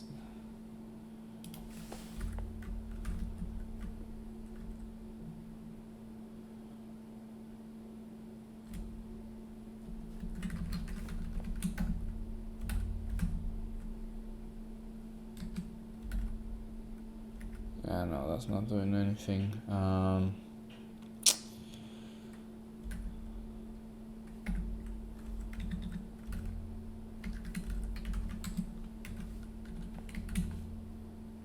And here we have double delete. Yeah, probably I should get rid of that. There you go. So use create app state.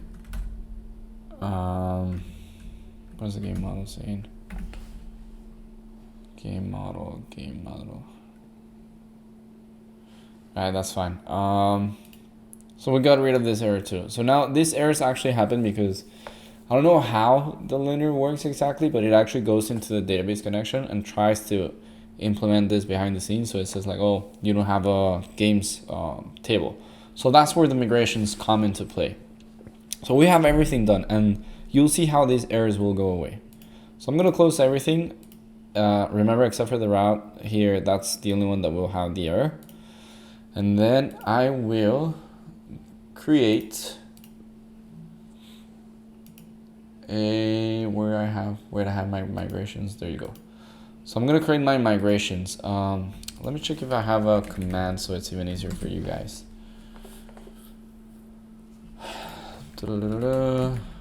Let's see my notes.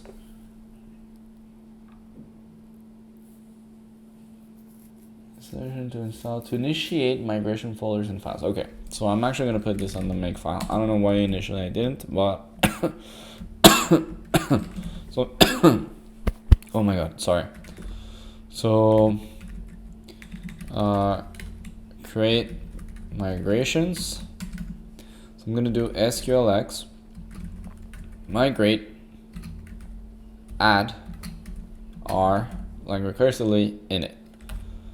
So let's go ahead, and I'm actually gonna close this, and I'm gonna say make create migrations.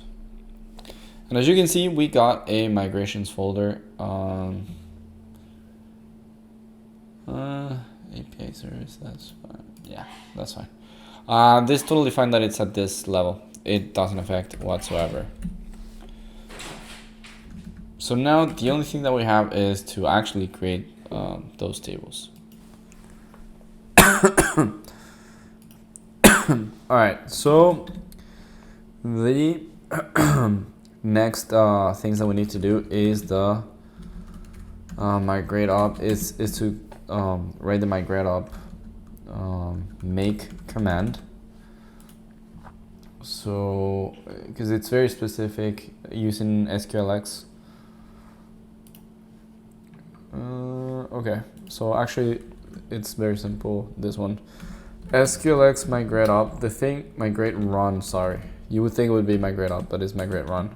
And then for the migrate down is not down, it's revert. So even though it's a very, those two commands are very simple, they're not very intuitive. So there's that.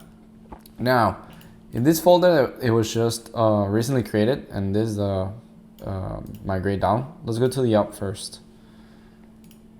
And I'm gonna only create the games table. So I'm gonna go ahead and do the following. So we may need the UUID OOSP. So create extension if not exists. And this is the UUID OSSP, sorry. Then let's create the games table. So create table if not exists. This is the games where the ID will be of type UUID. I'm actually going to copy this and just to speed this up because it's already been 2 hours, so I want to make this as fast as possible. So rather than name, this would be the field name, and I'm going to refer to my game model. So field name address day. Okay, so field name address. Then we're gonna create another variable car. I always, get confused which one is the way that you should pronounce. But these are the fields. So that's it. That's literally it. That's all we need. And then obviously you can create indexes and whatnot. You can also add a foreign key if there's relations, which in this case we don't have. But by all means, if you want to add more tables and whatnot, by all means do explore and whatnot. So drop table if exists, and I'm gonna put games, and I'm gonna put cascade, meaning like whatever relations were there are also going to be deleted. Again, we don't have any relations here, but it's a good habit to just write it down. So now we can go ahead and say and type the following: make migrate up, and it was applied. So this is a really easy way to just create a table with all the things that you need. And then if you want to migrate it, if you want to change it, you do migrate down, you go here, you make your changes, and then you can go ahead and do migrate up. It's something that it's amazing, and that's why I love putting this on the make file. Now I believe we should have everything resolved here. Yeah, see, the linter went away. Not here though. Field name address, this is day, not date. That's why it's giving probably an error. There you go, error's gone. If query as, if query result, not query as. If query result, UTC, so I need to import chrono, so VS Code automatically imported this. What else? Unwrap. Why is this giving me an error? Field name, no body. That should be fine. Let's go to the update. Before we go and try this in Postman, I just want to make sure I have everything as it should.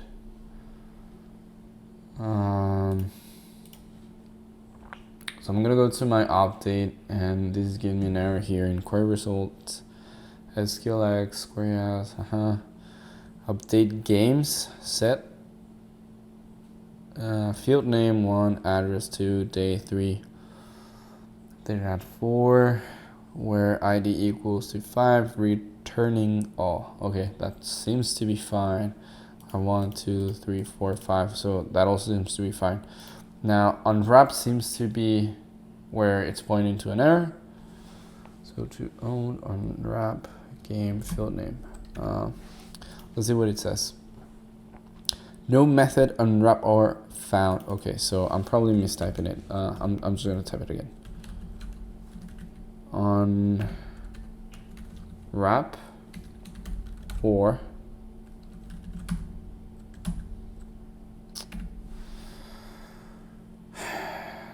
owned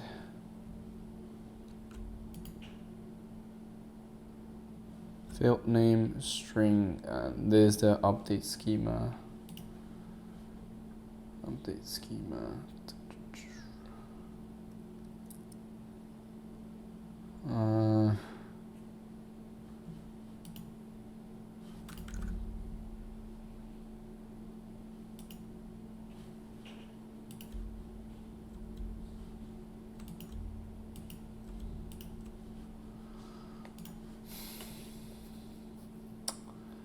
Let's see, option string. That's why it's or. If I would have it as optional, then this would make sense. But we don't have optional fields. Actually, we should. Because otherwise we would have to make sure. So here in game models, where I have the update, we have to put them as optional because we may not update everything from the game schema. So, and I'm missing one more, which is the day. No, it's actually there. What am I doing? I do have to put it as optional though, because of the same and this string actually, not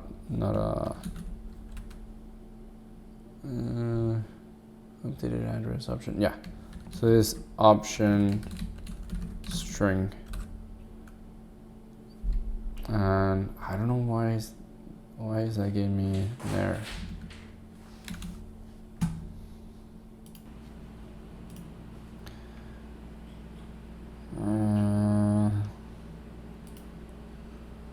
That went away, so that did solve that error, but where's my other error? Oh, here. Oh my god, the semicolon. Okay, so we finally have this working. We have no errors, so we're gonna cross our fingers and do make run, which will do the cargo run, which will build and execute. No errors. That's amazing. So let's go to Postman and let's try this API. And by the way, if you want to connect this to, say, Table Plus or a pgadmin, I actually like Table Plus, but let's say that you go create a new connection, Postgres, then this is gonna pop up, name, you can put Rust YouTube. I'm just gonna put that. This I'm gonna leave it like that because it's localhost and 5432, so that's like the default. The user is root, password is secret, all with lowercase if you remember. And remember, this is coming from here, so user, root, password, secret. Database, that's the soccer Rusty DB, Rusty, yeah, whatever. SSL mode preferred. I think there should be. I'll try preferred. If not, I'll disable it if it gives me an error. Oof. Okay. And there you go. We have that connection. So you can connect when Docker has that container running. You'll be able to connect perfectly to Table Plus. That's the client that I use. So in case you want to, connect and verify that you're writing, creating the tables and whatnot. So I'm gonna go ahead and let's test the creation because we don't have anything. So this is going to be HTTP localhost 8080 API games game, right? And this is of type post.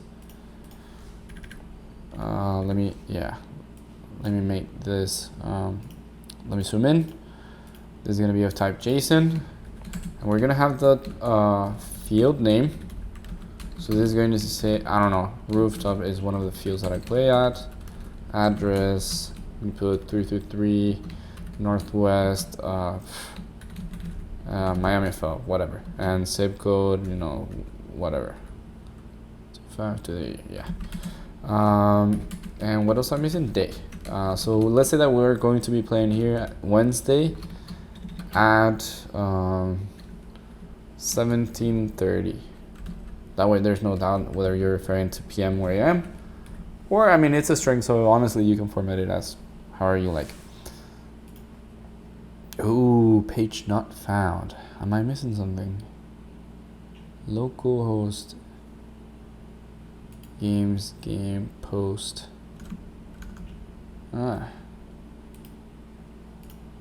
Let's go to my config. Create game / game. Let's go here, API.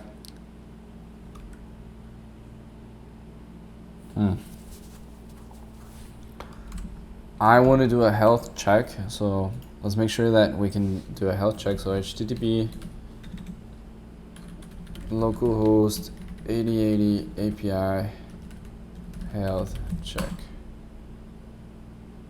Interesting. Okay, so I'm definitely having a typo somewhere. I'm gonna go to my main port 8080. That's fine. Health check handler. Health checker. That's probably why.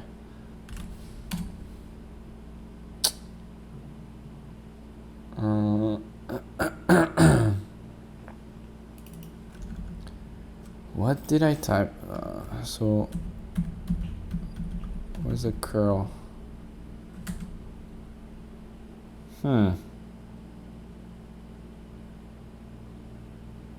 I probably have a typo. HTTP localhost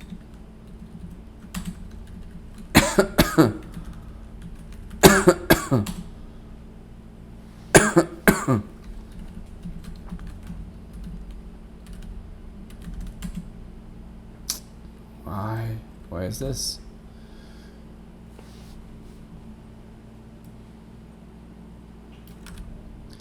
It's probably because of the course. So if I go into my main, here I'm only allowing that should not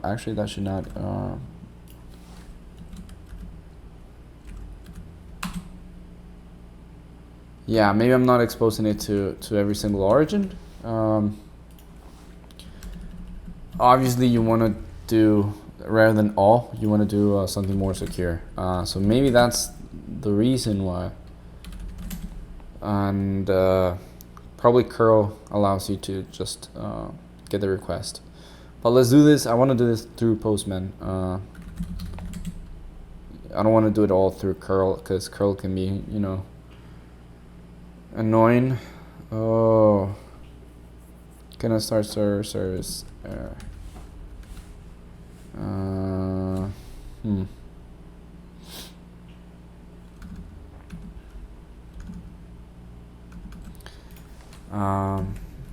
Actix-Web allow origin all.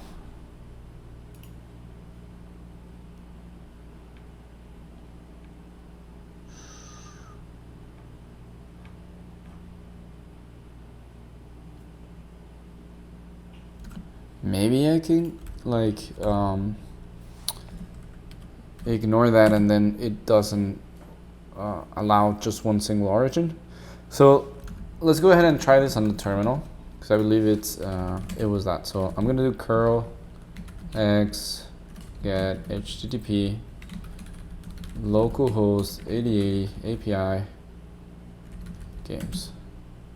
So no error there. And just so you guys see, health checker. So we get that now.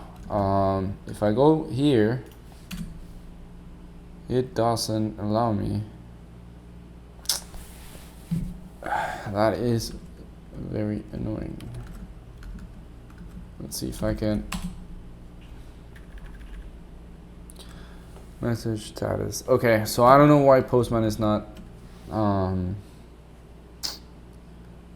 Why is Postman not headers? I'm gonna get rid of everything. Missing required host header. Okay.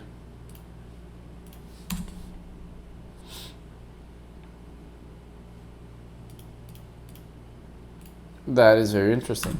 We may have to do this all through curl, which it's not that friendly to do it with.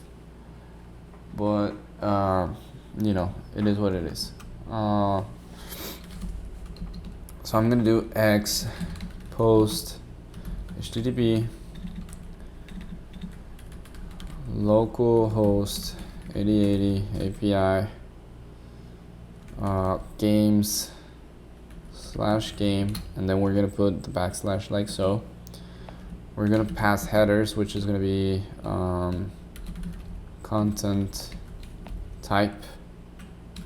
Then it's gonna be application JSON. Then we're gonna put the backslash like that, and then the data, which is field name. I'm just gonna put rooftop, soccer rooftop, whatever. Soccer rooftop. I'm missing a double quote there. Then address, I'll just write any address, 33 Northwest, Miami, FL, and that's zip code. And then day will be Monday at 19:30. We close that. I believe that's all we need. Oh, I'm missing the closing quote. Okay.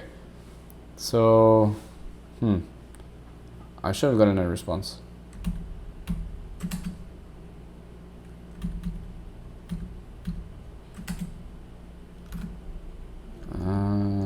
Actually, we can see on table plus if we actually got any. Okay, so no games are created.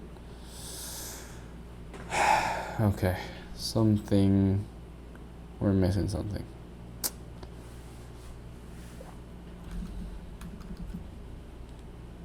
Okay guys, so finally to finish, I actually wrote this because in Postman, for some reason I cannot use Postman, but you can use all the cores in order to use your React application, so this is totally fine. You can also leave it instead of allow any origin. We need this import. I probably took it out. There you go, so that import is here. Actix-Web headers. There you go. And then you can use it here. Wrap course. It is a prefix with underscore. Yeah. And I'm just gonna get rid of the permissive that I had before. So let's go ahead and test this. I'm gonna be using curl. I know it's not ideal, but it's something that you can learn now, and also at least you can test it that your API works. Later you can go on to React and make use of this API if you wish to.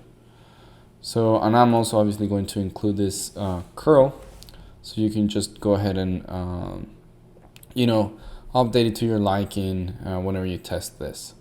So the first thing that I'm gonna get, I'm going to make a get request, and I'm using the pipe JSON pretty print. So malform just generate object and character. Oh, probably I have a typo. Oh yeah, this should go there. There you go. So I already have this two created. Actually, I could even go ahead, grab the IDs, and delete them. So I'm gonna go ahead and delete those, and also I'm gonna make sure that this is gone so you guys have this on the repo properly formatted. Note that the post and the put do not have JSON preprint, and that is very important.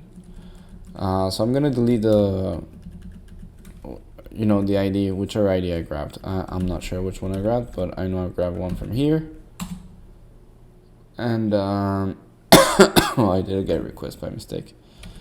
I should do Command V, and there you go. We actually get no response, but here you can see the delete was red, and we hit that endpoint with a successful deletion of 204. So now if I do my get request, now I only see one, and same thing here. If I grab my ID here and you know, type the same, but instead of this ID, I'm gonna paste the other one.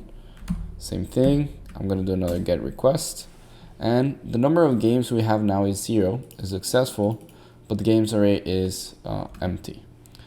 So we have now tested the delete and the get. So let's go ahead and make a game. So we're gonna make use of the post request. So I'm gonna go here. This is my post field soccer planet. I believe you have to escape this in order for you not to get any errors, because you know JSON does take into account the semicolon. So how did I mitigate that?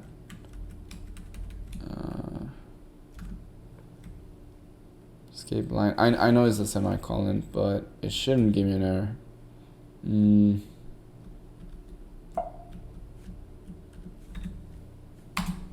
Oh, there you go. You don't even have to escape it. I don't know why I was tripping.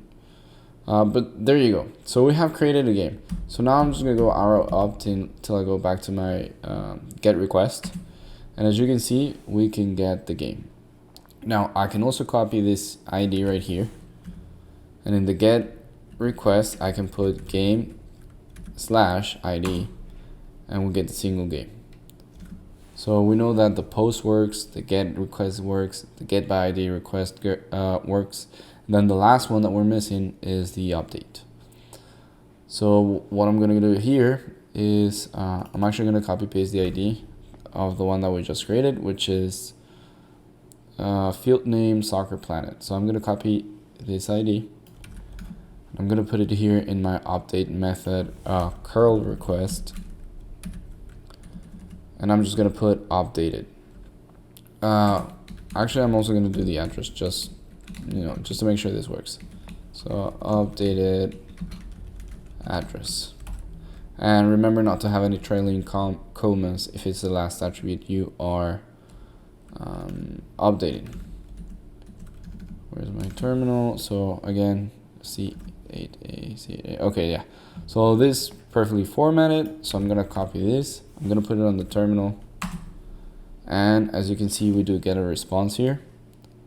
So we should see updated address and updated field name. So I'm going to do get games. And here you go. Updated address and soccer planet updated. So as you can see, all of our requests are working. We have a full Crud. And even though I cannot test it on Postman, which is a little bit annoying, by all means, I'm gonna put this on the GitHub repo, so definitely use this so you don't have to like write it yourself. And yeah, if you put whatever I had on my main, which was allow origin, I think. Allowed origin. I believe it was HTTP localhost 3000. Just use that instead, and you should be totally fine using this in a React application. So yeah, I think this is where I'm going to stop the tutorial. I know it was longer than what I intended, but if you like this tutorial, please give it a like and subscribe, because this actually cost me a lot. And yeah, next video I'm going to be doing some Golang, because I actually like Golang way better. As you can see, we had a lot of trouble getting this running, and it's something very simple what we did today. But anyways, yeah, please give it a like, subscribe, and I'll see you in the next video.